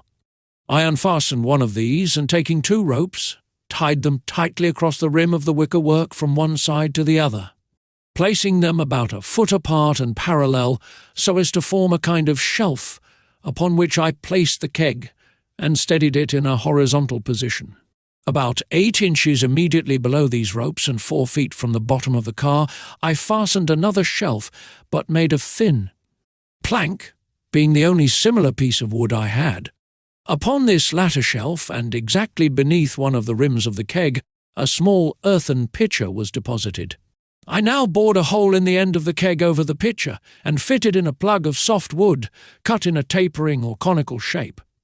This plug I pushed in or pulled out, as might happen, until, after a few experiments, it arrived at that exact degree of tightness at which the water, oozing from the hole and falling into the pitcher below, would fill the latter to the page 33, brim in the period of 60 minutes. This, of course, was a matter briefly and easily ascertained, by noticing the proportion of the pitcher filled in any given time. Having arranged all this, the rest of the plan is obvious. My bed was so contrived upon the floor of the car as to bring my head in lying down immediately below the mouth of the pitcher. It was evident that at the expiration of an hour the pitcher, getting full, would be forced to run over, and to run over at the mouth, which was somewhat lower than the rim. It was also evident that the water, thus falling from a height of more than 4 feet, could not do otherwise than fall upon my face, and that the sure consequence would be to waken me up instantaneously, even from the soundest slumber in the world. It was fully 11 by the time I had completed these arrangements, and I immediately betook myself to bed, with full confidence in the efficiency of my invention. Nor in this matter was I disappointed. Punctually every 60 minutes was I aroused by my trusty chronometer, when, having emptied the pitcher into the bunghole of the keg and performed the duties of the condenser, I retired again to bed. These regular interruptions to my slumber caused me even less discomfort than I had anticipated, and when I finally arose for the day, it was 7 o'clock, and the sun had attained many degrees above the line of my horizon. April 3d. I found the balloon at an immense height indeed, and the Earth's convexity had now become strikingly manifest. Below me in the ocean lay a cluster of black specks, which undoubtedly were islands. Overhead, the sky was of a jetty black, and the stars were brilliantly visible. Indeed, they had been so constantly since the first day of ascent. Far away to the northward I perceived a thin, white, and exceedingly brilliant line, or streak, on the edge of the horizon, and I had no hesitation in supposing it to be the southern disk of the ices of the polar sea. My curiosity was greatly excited, for I had hopes of passing on much farther to the north, and might possibly at some period find myself placed directly above the pole itself. I now lamented that my great elevation would, in this case, prevent my taking as accurate a survey as I could wish. Much, however, might be ascertained. Nothing else of an extraordinary nature occurred during the page 34 day. My apparatus all continued in good order, and the balloon still ascended without any perceptible vacillation. The cold was intense, and obliged me to wrap up closely in an overcoat. When darkness came over the earth, I betook myself to bed, although it was for many hours afterwards broad daylight all around my immediate situation. The water clock was punctual in its duty, and I slept until next morning soundly, with the exception of the periodical interruption. April 4th. Arose in good health and spirits, and was astonished at the singular change which had taken place in the appearance of the sea. It had lost, in a great measure, the deep tint of blue it had hitherto worn, being now of a greyish-white, and of a lustre dazzling to the eye. The convexity of the ocean had become so evident that the entire mass of the distant water seemed to be tumbling headlong over the abyss of the horizon, and I found myself listening on tiptoe for the echoes of the mighty cataract. The islands were no longer visible. Whether they had passed down the horizon to the southeast, or whether my increasing elevation had left them out of sight, it is impossible to say. I was inclined, however, to the latter opinion. The rim of ice to the northward was growing more and more apparent. Cold by no means so intense. Nothing of importance occurred, and I passed the day in reading, having taken care to supply myself with books. April 5th. Beheld the singular phenomenon of the sun rising while nearly the whole visible surface of the earth continued to be involved in darkness. In time, however, the light spread itself over all, and I again saw the line of ice to the northward. It was now very distinct, and appeared of a much darker hue than the waters of the ocean. I was evidently approaching it, and with great rapidity, Fancied I could again distinguish a strip of land to the eastward, and one also to the westward, but could not be certain. Weather moderate. Nothing of any consequence happened during the day. Went early to bed. April was surprised at finding the rim of ice at a very moderate distance, and an immense field of the same material stretching away off to the horizon in the north. It was evident that if the balloon held its present course, it would soon arrive above the frozen ocean, and I had now little doubt of ultimately seeing the pole. During the whole of the day I continued to near the ice. Towards night the limits of my horizon very suddenly and materially increased, owing undoubtedly to the Earth's form being that of an oblate spheroid, and my arriving above the flattened regions in the vicinity of the Arctic Circle. When darkness at length overtook me, I went to bed in great anxiety, fearing to pass over the object of so much curiosity when I should have no opportunity of observing it. April 7th. Arose early, and to my great joy, at length beheld what there could be no hesitation in supposing the northern pole itself. It was there, beyond a doubt, and immediately beneath my feet. But, alas! I had now ascended to so vast a distance that nothing could with accuracy be discerned.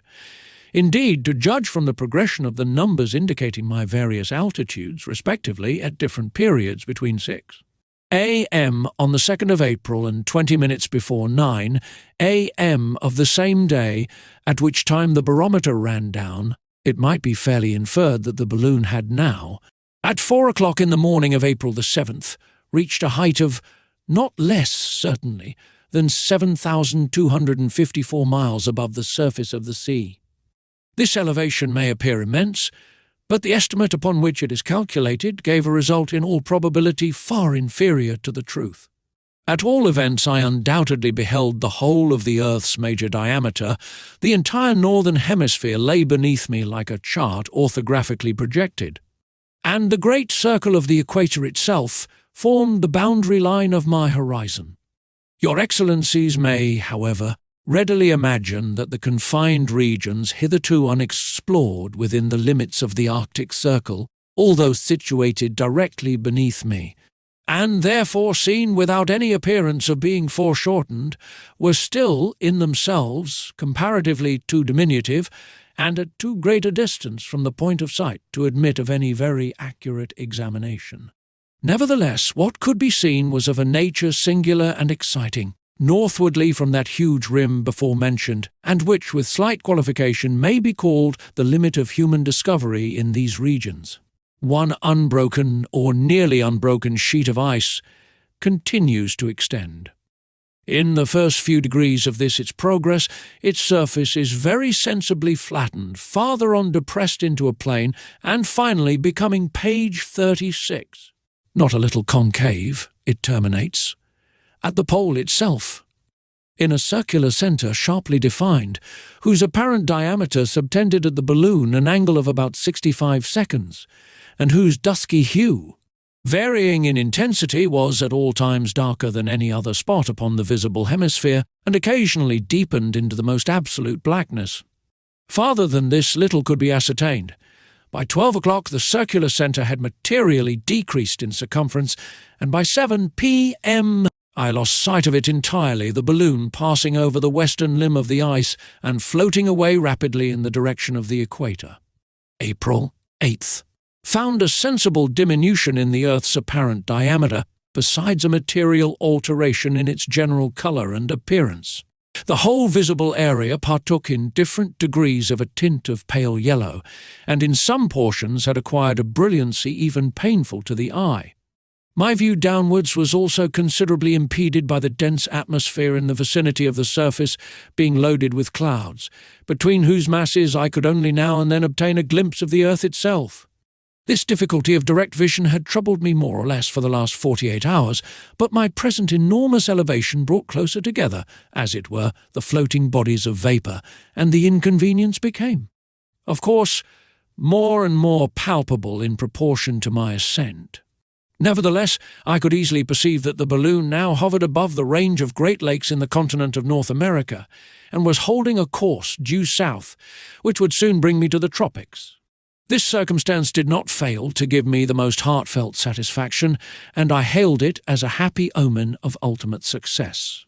Indeed, the direction I had hitherto taken had filled me with uneasiness, for it was evident that, had I continued it much longer, there would have been no possibility of my arriving at the moon at all, whose orbit is inclined to the ecliptic at only the small angle of 5° 848. Strange as it may seem, it was only at this late period that I began to understand the great error I had committed in not taking my departure from Earth at some point in the plane of the lunar ellipse. April 9th. Today the Earth's diameter was greatly diminished, and the colour of the surface assumed hourly a deeper tint of yellow. The balloon kept steadily on her course to the southward, page 37, and arrived at 9 p.m. over the northern edge of the Mexican Gulf. April 10th. I was suddenly aroused from slumber, about 5 o'clock this morning, by a loud, crackling and terrific sound for which I could in no manner account. It was of very brief duration, but, while it lasted, resembled nothing in the world of which I had any previous experience. It is needless to say that I became excessively alarmed, having, in the first instance, attributed the noise to the bursting of the balloon. I examined all my apparatus, however, with great attention, and could discover nothing out of order. Spent a great part of the day in meditating upon an occurrence so extraordinary, but could find no means whatever of accounting for it. Went to bed dissatisfied and in a state of great anxiety and agitation. April 3rd found a startling diminution in the apparent diameter of the Earth, and a considerable increase, now observable for the first time, in that of the moon itself, which wanted only a few days of being full. It now required long and excessive labour to condense within the chamber sufficient atmospheric air for the sustenance of life. April 12th.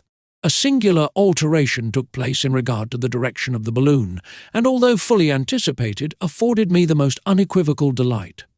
Having reached, in its former course, about the 20th parallel of southern latitude, it turned off suddenly at an acute angle to the eastward, and thus proceeded throughout the day, keeping nearly, if not altogether, in the exact plane of the lunar ellipse.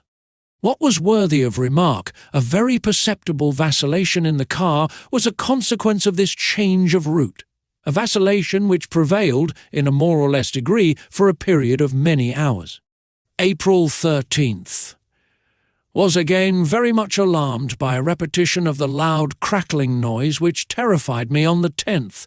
Thought long upon the subject, but was unable to form any satisfactory conclusion. Great decrease in the Earth's apparent diameter, which now subtended from the balloon an angle of very little more than 25 degrees. The moon could not be seen at all, being nearly in my zenith. I still continued in the plane of the ellipse, but made little progress to the eastward. Page. April 14th. Extremely rapid decrease in the diameter of the Earth. Today I became strongly impressed with the idea that the balloon was now actually running up the line of apsides to the point of perigee. In other words, holding the direct course which would bring it immediately to the moon, in that part of its orbit the nearest to the Earth. The moon itself was directly overhead, and consequently hidden from my view.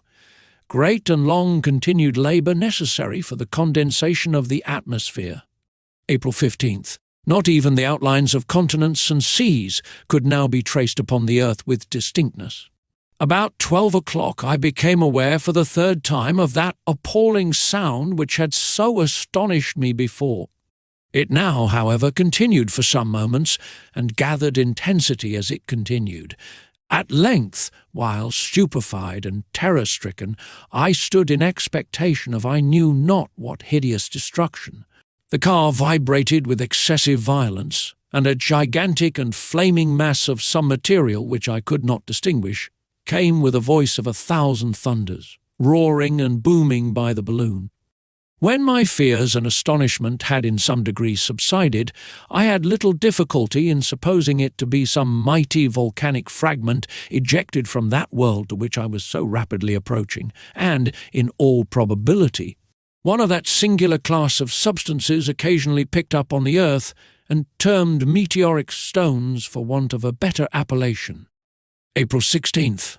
Today, looking upwards as well as I could, through each of the side windows alternately, I beheld to my great delight a very small portion of the moon's disk protruding, as it were, on all sides beyond the huge circumference of the balloon.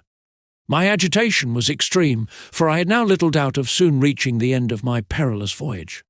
Indeed, the labour now required by the condenser had increased to a most oppressive degree and allowed me scarcely any respite from exertion. Sleep was a matter nearly out of the question. I became quite ill, and my frame trembled with exhaustion. It was impossible that human nature could endure this state of intense suffering much longer. During the now brief interval of darkness, a meteoric stone again passed in my vicinity, and the frequency of these phenomena began to occasion me much apprehension. Page April 17th. This morning proved an epoch in my voyage. It will be remembered that, on the 13th, the earth subtended an angular breadth of 25 degrees. On the 14th, this had greatly diminished. On the 15th, a still more rapid decrease was observable. And, on retiring for the night of the 16th, I had noticed an angle of no more than about 7 degrees and 15 minutes. What therefore must have been my amazement, on awakening from a brief and disturbed slumber on the morning of this day, the 17th, at finding the surface beneath me so suddenly and wonderfully augmented in volume, as to subtend no less than 39 degrees in apparent angular diameter. I was thunderstruck. No words can give any adequate idea of the extreme, the absolute horror and astonishment with which I was seized, possessed, and altogether overwhelmed. My knees tottered beneath me, my teeth chattered, my hair started up on end. The balloon, then, had actually burst. These were the first tumultuous ideas which hurried through my mind. The balloon had positively burst. I was falling with the most impetuous, the most unparalleled velocity. To judge from the immense distance already so quickly passed over, it could not be more than 10 minutes at the farthest, before I should meet the surface of the earth, and be hurled into annihilation. But at length reflection came to my relief. I paused, I considered, and I began to doubt. The matter was impossible. I could not in any reason have so rapidly come down. Besides, although I was evidently approaching the surface below me, it was with a speed by no means commensurate with the velocity I had at first conceived. This consideration served to calm the perturbation of my mind, and I finally succeeded in regarding the phenomenon in its proper point of view. In fact, amazement must have fairly deprived me of my senses when I could not see the vast difference in appearance between the surface below me and the surface of my Mother Earth. The latter was indeed over my head and completely hidden by the balloon, while the moon itself, in all its glory, lay beneath me and at my feet. The stupor and surprise produced in my mind by this extraordinary change in the posture of affairs was, perhaps, after all, that part of the adventure least susceptible of explanation. For the page 40, bouleversement in itself was not only natural and inevitable, but had been long actually anticipated, as a circumstance to be expected whenever I should arrive at that exact point of my voyage where the attraction of the planet should be superseded by the attraction of the satellite. Or, more precisely, where the gravitation of the balloon towards the earth should be less powerful than its gravitation towards the moon. To be sure, I arose from a sound slumber, with all my senses in confusion, to the contemplation of a very startling phenomenon, and one which, although expected, was not expected at the moment. The revolution itself must, of course, have taken place in an easy and gradual manner, and it is by no means clear that, had I even been awake at the time of the occurrence, I should have been made aware of it by any internal evidence of an inversion, that is to say, by any inconvenience or disarrangement, either about my person or about my apparatus. It is almost needless to say that, upon coming to a due sense of my situation, and emerging from the terror which had absorbed every faculty of my soul, my attention was, in the first place, wholly directed to the contemplation of the general physical appearance of the moon. It lay beneath me like a chart, and although I judged it to be still at no inconsiderable distance, the indentures of its surface were defined to my vision with a most striking and altogether unaccountable distinctness. The entire absence of ocean or sea, and indeed of any lake or river or body of water whatsoever, struck me at the first glance as the most extraordinary feature in its geological condition.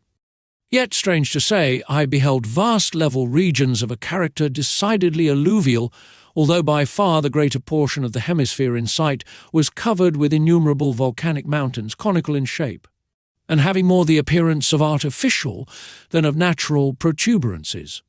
The highest among them does not exceed 3 3/4 miles in perpendicular elevation, but a map of the volcanic districts of the Campi Flegraei would afford to your excellencies a better idea of their general surface than any unworthy description I might think proper to attempt.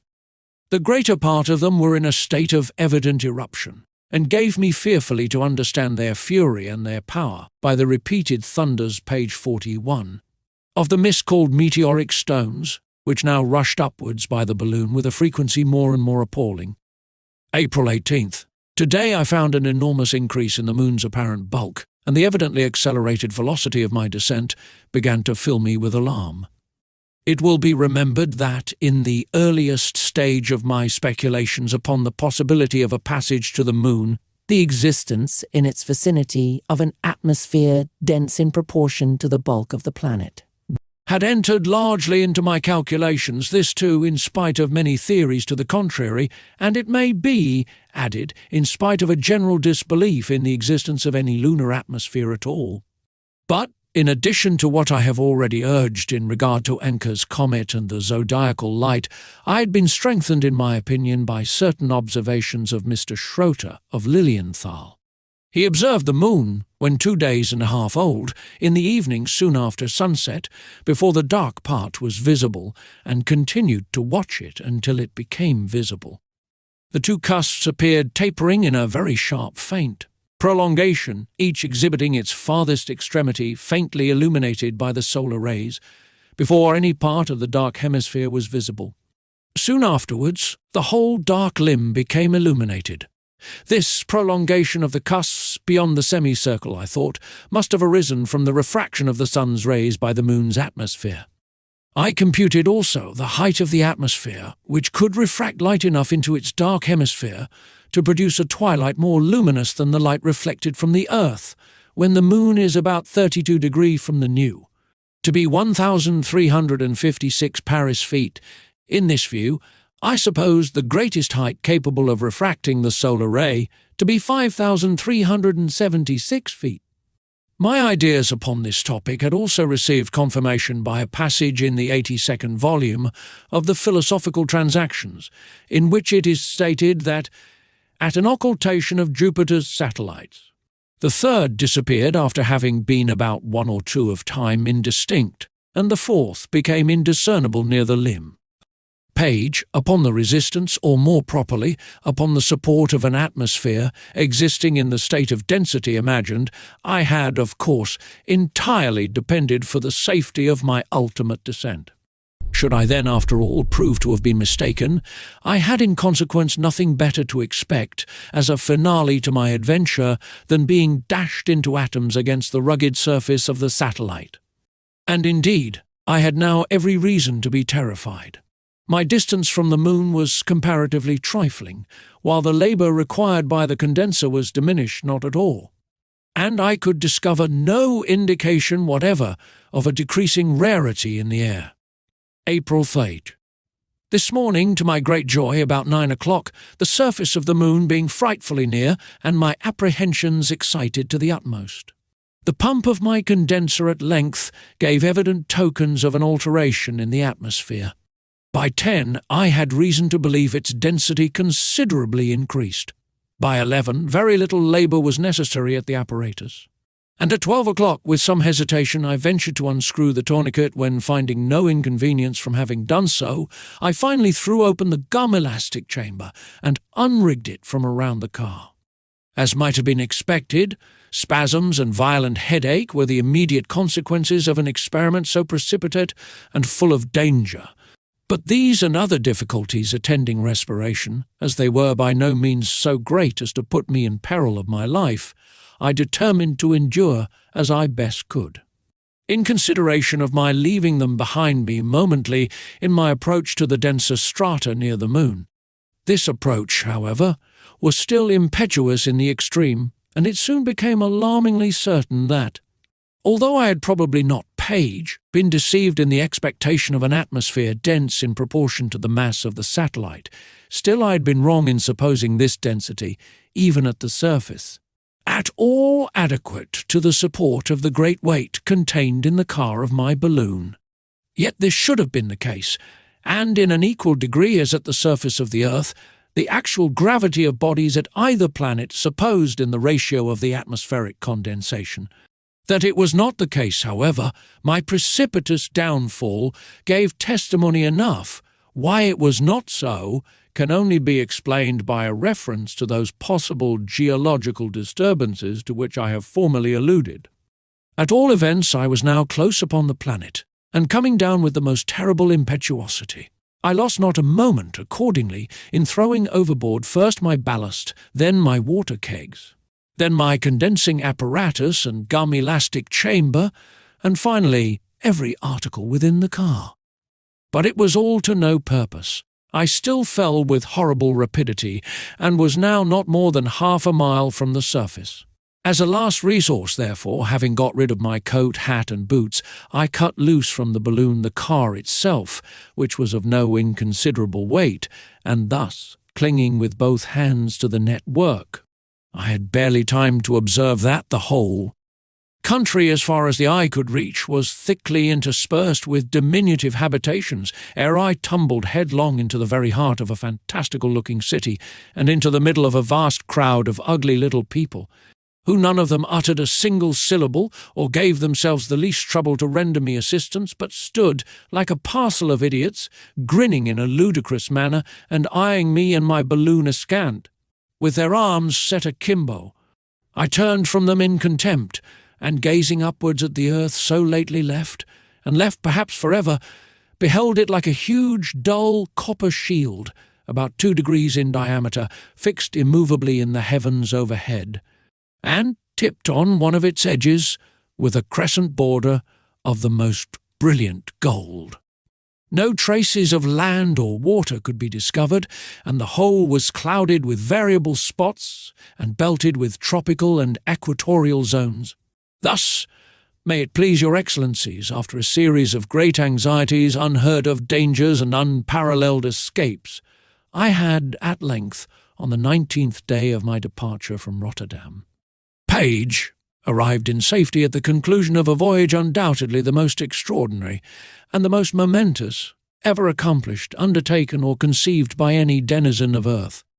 But my adventures yet remain to be related, and indeed your Excellencies may well imagine that after a residence of 5 years upon a planet not only deeply interesting in its own peculiar character, but rendered doubly so by its intimate connection, in capacity of satellite, with the world inhabited by man, I may have intelligence for the private ear of the States College of Astronomers of far more importance than the details, however wonderful, of the mere voyage which so happily concluded.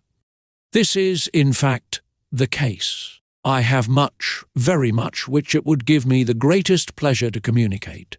I have much to say of the climate of the planet, of its wonderful alternations of heat and cold, of unmitigated and burning sunshine for one fortnight, and more than polar frigidity for the next, of a constant transfer of moisture by distillation like that in vacuo, from the point beneath the sun to the point the farthest from it, of a variable zone of running water, of the people themselves, of their manners, customs, and political institutions, of their peculiar physical construction, of their ugliness, of their want of ears, Those useless appendages in an atmosphere so peculiarly modified, of their consequent ignorance of the use and properties of speech, of their substitute for speech in a singular method of intercommunication, of the incomprehensible connection between each particular individual in the moon with some particular individual on the earth, a connection analogous with, and depending upon that of the orbs of the planet and the satellite,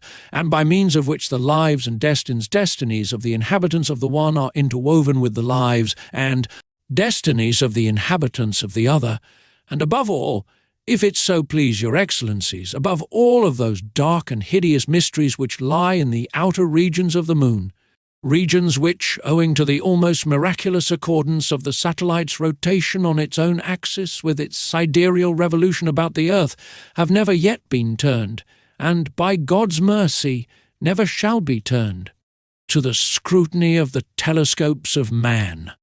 All this, and more, much more, would I most willingly detail. But, to be brief, I must have my reward. I am pining for a return to my family and to page 45, my home, and as the price of any farther communications on my part. In consideration of the light which I have it in my power to throw upon many very important branches of physical and metaphysical science, I must solicit, through the influence of your honourable body, a pardon for the crime of which I have been guilty in the death of the creditors upon my departure from Rotterdam. This, then, is the object of the present paper. Its bearer, an inhabitant of the moon, whom I have prevailed upon and properly instructed to be my messenger to the earth, will await your excellency's pleasure, and return to me with the pardon in question, if it can in any manner be obtained.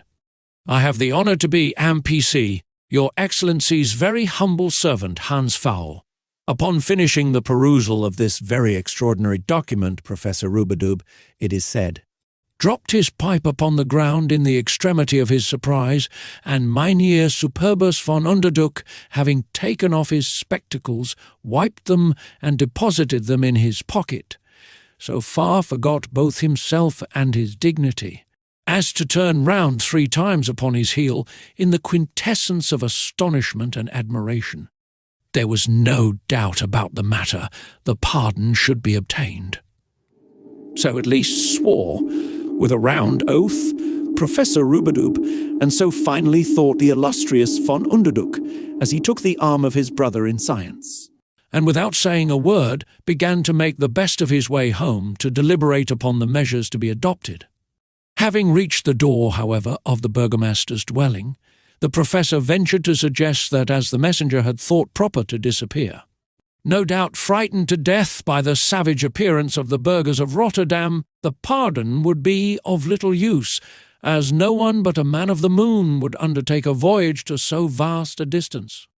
To the truth of this observation the burgomaster assented, and the matter was therefore at an end. Not so, however, rumours and speculations. The letter, having been published, gave rise to a variety of gossip and opinion. Some of the overwise even made themselves ridiculous by decrying the whole business as nothing better than a hoax. But hoax with page, these sort of people, is, I believe, a general term for all matters above their comprehension. For my part, I cannot conceive upon what data they have founded such an accusation. Let us see what they say. Imprimis, that certain wags in Rotterdam have certain especial antipathies to certain burgomasters and astronomers. Secondly, that an odd little dwarf and bottle conjurer, both of whose ears for some misdemeanour have been cut off close to his head, has been missing for several days from the neighbouring city of Bruges. Thirdly, that the newspapers which were stuck all over the little balloon were newspapers of Holland, and therefore could not have been made in the moon. They were dirty papers, very dirty, and Gluck, the printer, would take his Bible oath to their having been printed in Rotterdam. Fourthly, that Hans Pfaall himself, the drunken villain, and the 3 very idle gentlemen styled his creditors, were all seen, no longer than 2 or 3 days ago, in a tippling house in the suburbs, having just returned, with money in their pockets from a trip beyond the sea. Lastly, that it is an opinion very generally received, or which ought to be generally received, that the College of Astronomers in the city of Rotterdam, as well as all other colleges in all other parts of the world, not to mention colleges and astronomers in general, are, to say the least of the matter, not a whit better nor greater nor wiser than they ought to be. Note, strictly speaking, there is but little similarity between the above sketchy trifle and the celebrated moon story of Mr. Locke. But as both have the character of hoaxes, although the one is in a tone of banter, the other of downright earnest, and as both hoaxes are on the same subject, the moon. Moreover, as both attempt to give plausibility by scientific detail, the author of Hans Pfaall thinks it necessary to say in self-defence that his own jeu d'esprit was published in the Southern Literary Messenger about 3 weeks before the commencement of Mr. L's in the New York Sun, fancying a likeness which perhaps does not exist. Some of the New York papers copied Hans Pfaall and collated it with the moon hoax by way of detecting the writer of the one in the writer of the other. As many more persons were actually gulled by the moon hoax than would be willing to acknowledge the fact. It may here afford some little page 47 amusement to show why no one should have been deceived, to point out those particulars of the story which should have been sufficient to establish its real character. Indeed, however rich the imagination displayed in this ingenious fiction, it wanted much of the force which might have been given it by a more scrupulous attention to facts and to general analogy. That the public were misled, even for an instant, merely proves the gross ignorance which is so generally prevalent upon subjects of an astronomical nature. The moon's distance from the earth is, in round numbers, 240,000 miles. If we desire to ascertain how near, apparently, a lens would bring the satellite, or any distant object, we, of course, have but to divide the distance by the magnifying, or more strictly, by the space-penetrating power of the glass. Mr. L makes his lens have a power of 42,000 times. By this divide 240,000 the moon's real distance, and we have 5 miles and 5/7 as the apparent distance. No animal at all could be seen so far, much less the minute points particularized in the story. Mr. L speaks about Sir John Herschel's perceiving flowers, the Papaver ruas, and see and even detecting the colour and the shape of the eyes of small birds. Shortly before, too, he has himself observed that the lens would not render perceptible objects of less than 18 inches in diameter, but even this, as I have said, is giving the glass by far too great power. It may be observed in passing that this prodigious glass is said to have been moulded at the glass house of Messrs. Hartley and Grant N in Dumbarton, but Messrs. H and G's establishment had ceased operations for many years previous to the publication of the hoax. On page 13, pamphlet edition, speaking of a hairy veil over the eyes of a species of bison, the author says, "It immediately occurred to the acute mind of Dr. Herschel that this was a providential contrivance to protect the eyes of the animal from the great extremes of light and darkness to which all the inhabitants of our side of the moon are periodically subjected. But this cannot be thought a very acute observation of the doctor's. The inhabitants of our side of the moon have, evidently, no darkness at all, so there can be nothing of the extremes mentioned. In the absence of the sun, they have a light from the earth equal to that of 13 full unclouded moons. The topography throughout, even when professing to accord with Blunt's lunar chart, is entirely at variance with that or any other lunar chart, and even grossly at variance with itself. The points of the compass, too, are in inextricable confusion, the writer appearing to be ignorant that, on a lunar map, these are not in accordance with terrestrial points, the east being to the left, AMPC, deceived perhaps by the vague titles Mare Nubium, Mare Tranquillitatis, Mare Fecunditatis, Ans. Given to the dark spots by former astronomers, Mr. L has entered into details regarding oceans and other large bodies of water in the moon, whereas there is no astronomical point more positively ascertained than that no such bodies exist there. In examining the boundary, page 48, between light and darkness, in the crescent or gibbous moon, where this boundary crosses any of the dark places, the line of division is found to be rough and jagged. But were these dark places liquid, it would evidently be even. The description of the wings of the man-bat on page 21 is but a literal copy of Peter Wilkins's account of the wings of his flying islanders. This simple fact should have induced suspicion, at least it might be thought. On page 23 we have the following: "What a prodigious influence must our 13 times larger globe have exercised upon this satellite when an embryo in the womb of time, the passive subject of chemical affinity." This is very fine, but it should be observed that no astronomer would have made such remark, especially to any journal of science. For the Earth, in the sense intended, is not only 13, but 49 times larger than the Moon. A similar objection applies to the whole of the concluding pages, where, by way of introduction to some discoveries in Saturn, the philosophical correspondent enters into a minute schoolboy account of that planet. This to the Edinburgh Journal of Science. But there is one point in particular which should have betrayed the fiction. Let us imagine the power actually possessed of seeing animals upon the Moon's surface. What would first arrest the attention of an observer from the Earth? Certainly neither their shape, size, nor any other such peculiarity, so soon as their remarkable situation. They would appear to be walking, with heels up and head down in the manner of flies on a ceiling. The real observer would have uttered an instant ejaculation of surprise, however prepared by previous knowledge, at the singularity of their position. The fictitious observer has not even mentioned the subject, but speaks of seeing the entire bodies of such creatures, when it is demonstrable that he could have seen only the diameter of their heads. It might as well be remarked in conclusion that the size, and particularly the powers of the man-bats, for example, their ability to fly in so rare an atmosphere, if indeed the Moon have any, with most of the other fancies in regard to animal and vegetable existence, are at variance generally, with all analogical reasoning on these themes, and that analogy here will often amount to conclusive demonstration. It is perhaps scarcely necessary to add that all the suggestions attributed to Brewster and Herschel, in the beginning of the article about a transfusion of artificial light through the focal object of vision, amp C, belong to that species of figurative writing which comes, most properly under the denomination of rigmarole. There is a real and very definite limit to optical discovery among the stars, a limit whose nature need only be stated to be understood. If indeed the casting of large lenses were all that is required, man's ingenuity would ultimately prove equal to the task, and we might have them of any size demanded.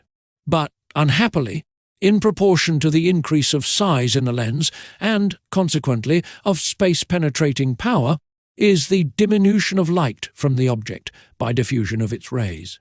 And for this evil there is no remedy, page, within human ability, for an object is seen by means of that light alone which proceeds from itself, whether direct or reflected. Thus the only artificial light which could avail Mr. Locke would be some artificial light which he should be able to throw not upon the focal object of vision, but upon the real object to be viewed, to wit, upon the Moon. It has been easily calculated that when the light proceeding from a star becomes so diffused as to be as weak as the natural light proceeding from the whole of the stars in a clear and moonless night, then the star is no longer visible for any practical purpose. The Earl of Rosse telescope, lately constructed in England, has a speculum with a reflecting surface of 4,071 square inches, the Herschel telescope having one of only 1,811. The metal of the Earl of Rosse is 6 feet diameter. It is 5.5 inches thick at the edges and 5 at the centre. The weight is 3 tons. The focal length is 50 feet. I have lately read a singular and somewhat ingenious little book, whose title page runs thus: L'homme dans l'avenir ou le voyage chimérique fait au monde de la ligne, nouvellement découvert par Dominique Gonzalez, adventurier espagnol, autrement dit le courrier volant, mis en notre langue par JBD et Paris chez Françoise Pio, près la fontaine de Saint-Benoît. Et chez G. Goignat, au premier pilier de la grande salle du palais, proche les consultations, MD C8. pp. The writer professes to have translated his work from the English of one Mr. Davison Davidson. Although there is a terrible ambiguity in the statement, il y en a eu says Hay, l'original de Monsieur Davison, médecin des mieux versés qui soit aujourd'hui dans la connaissance des belles lettres et surtout de la philosophie naturelle. Je lui ai cette obligation entre les autres de m'avoir non seulement mis en main ce livre en anglais, mais encore le manuscrit du sieur Thomas d'Annan, gentilhomme et qu'ausoit, recommandable pour sa vertu, sur la version duquel j'avoue que j'ai tiré le plan de la mienne. After some irrelevant adventures, much in the manner of Gil Blas, and which occupy the first 30 pages, the author relates that, being ill during a sea voyage, the crew abandoned him, together with a Negro servant, on the island of St. Helena. To increase the chances of obtaining food, the two separate, and live as far apart as possible. This brings about a training of birds to serve the purpose of carrier pigeons between them. By and by, these are taught to carry parcels of some weight, and this weight is gradually increased. At length, the idea is entertained of uniting the force of a great number of the birds with a view to raising the author himself. A machine is contrived for the purpose, and we have a minute description of it, which is materially helped out by a steel engraving. Here we perceive the Signor Gonzales, with point ruffles and a huge periwig, seated astride something which resembles very closely a broomstick, and borne aloft by a multitude of wild swans, gansers, who had strings reaching from their tails to the machine. Page, the main event detailed in the Signor's narrative, depends upon a very important fact of which the reader is kept in ignorance until near the end of the book. The Gansers, with whom he had become so familiar, were not really denizens of St. Helena, but of the moon. Thence it had been their custom, time out of mind, to migrate annually to some portion of the earth. In proper season, of course, they would return home, and the author, happening, one day, to require their services for a short voyage, is unexpectedly carried straight up, and in a very brief period arrives at the satellite. Here he finds, among other odd things, that the people enjoy extreme happiness, that they have no law, that they die without pain, that they are from 10 to 30 feet in height, that they live 5,000 years, that they have an emperor called Eodonozer, and that they can jump 60 feet high when being out of the gravitating. Influence, they fly about with fans. I cannot forbear giving a specimen of the general philosophy of the volume. I must now declare to you, says the Signor Gonzales, the nature of the place in which I found myself. All the clouds were beneath my feet, or, if you please, spread between me and the earth. As to the stars, since there was no night where I was, they always had the same appearance. Not brilliant, as usual, but pale, and very nearly like the moon of a morning. But few of them were visible, and these 10 times larger, as well as I could judge, than they seemed to the inhabitants of the earth. The moon, which wanted 2 days of being full, was of a terrible bigness. I must not forget here that the stars appeared only on that side of the globe turned towards the moon, and that the closer they were to it, the larger they seemed. I have also to inform you that, whether it was calm weather or stormy, I found myself always immediately between the moon and the earth. I was convinced of this for 2 reasons: because my birds always flew in a straight line, and because, whenever we attempted to rest, we were carried insensibly around the globe of the earth. For I admit the opinion of Copernicus, who maintains that it never ceases to revolve from the east to the west, not upon the poles of the equinoctial, commonly called the poles of the world, but upon those of the zodiac, a question of which I propose to speak more at length hereafter, when I shall have leisure to refresh my memory in regard to the astrology which I learned at Salamanca when young, and have since forgotten.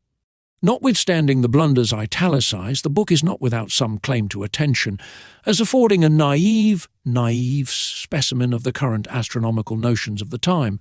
One of these assumed that the gravitating power extended but a short distance from the Earth's surface, and accordingly we find our voyager carried insensibly around the globe, and see, there have been other voyages to the moon, but none of higher merit than the one just mentioned. That of Bergerac is utterly meaningless. In the 3rd volume of the American Quarterly Review will be found quite an elaborate criticism upon a certain journey of the kind in question.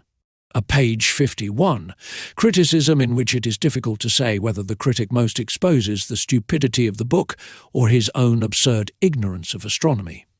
I forget the title of the work, but the means of the voyage are more deplorably ill-conceived than are even the ganzas of our friend the Signor Gonzales. The adventurer, in digging the earth, happens to discover a peculiar metal for which the moon has a strong attraction, and straightway constructs of it a box, which, when cast loose from its terrestrial fastenings, flies with him forthwith to the satellite. The flight of Thomas O'Rourke is a jeu d'esprit not altogether contemptible, and has been translated into German. Thomas, the hero, was, in fact, the gamekeeper of an Irish pier, whose eccentricities gave rise to the tale. The flight is made on an eagle's back from Hungry Hill, a lofty mountain at the end of Bantry Bay. In these various brochures, the aim is always satirical, the theme being a description of lunarian customs as compared with ours. In none is there any effort at plausibility in the details of the voyage itself. The writers seem, in each instance, to be utterly uninformed in respect to astronomy. In Hans Pfaall, the design is original, inasmuch as regards an attempt at verisimilitude in the application of scientific principles so far as the whimsical nature of the subject would permit, to the actual passage between the Earth and the Moon. That's the end of this short story. If you made it all the way, please subscribe to Legendary Audiobooks to support our channel. See you next time, listener.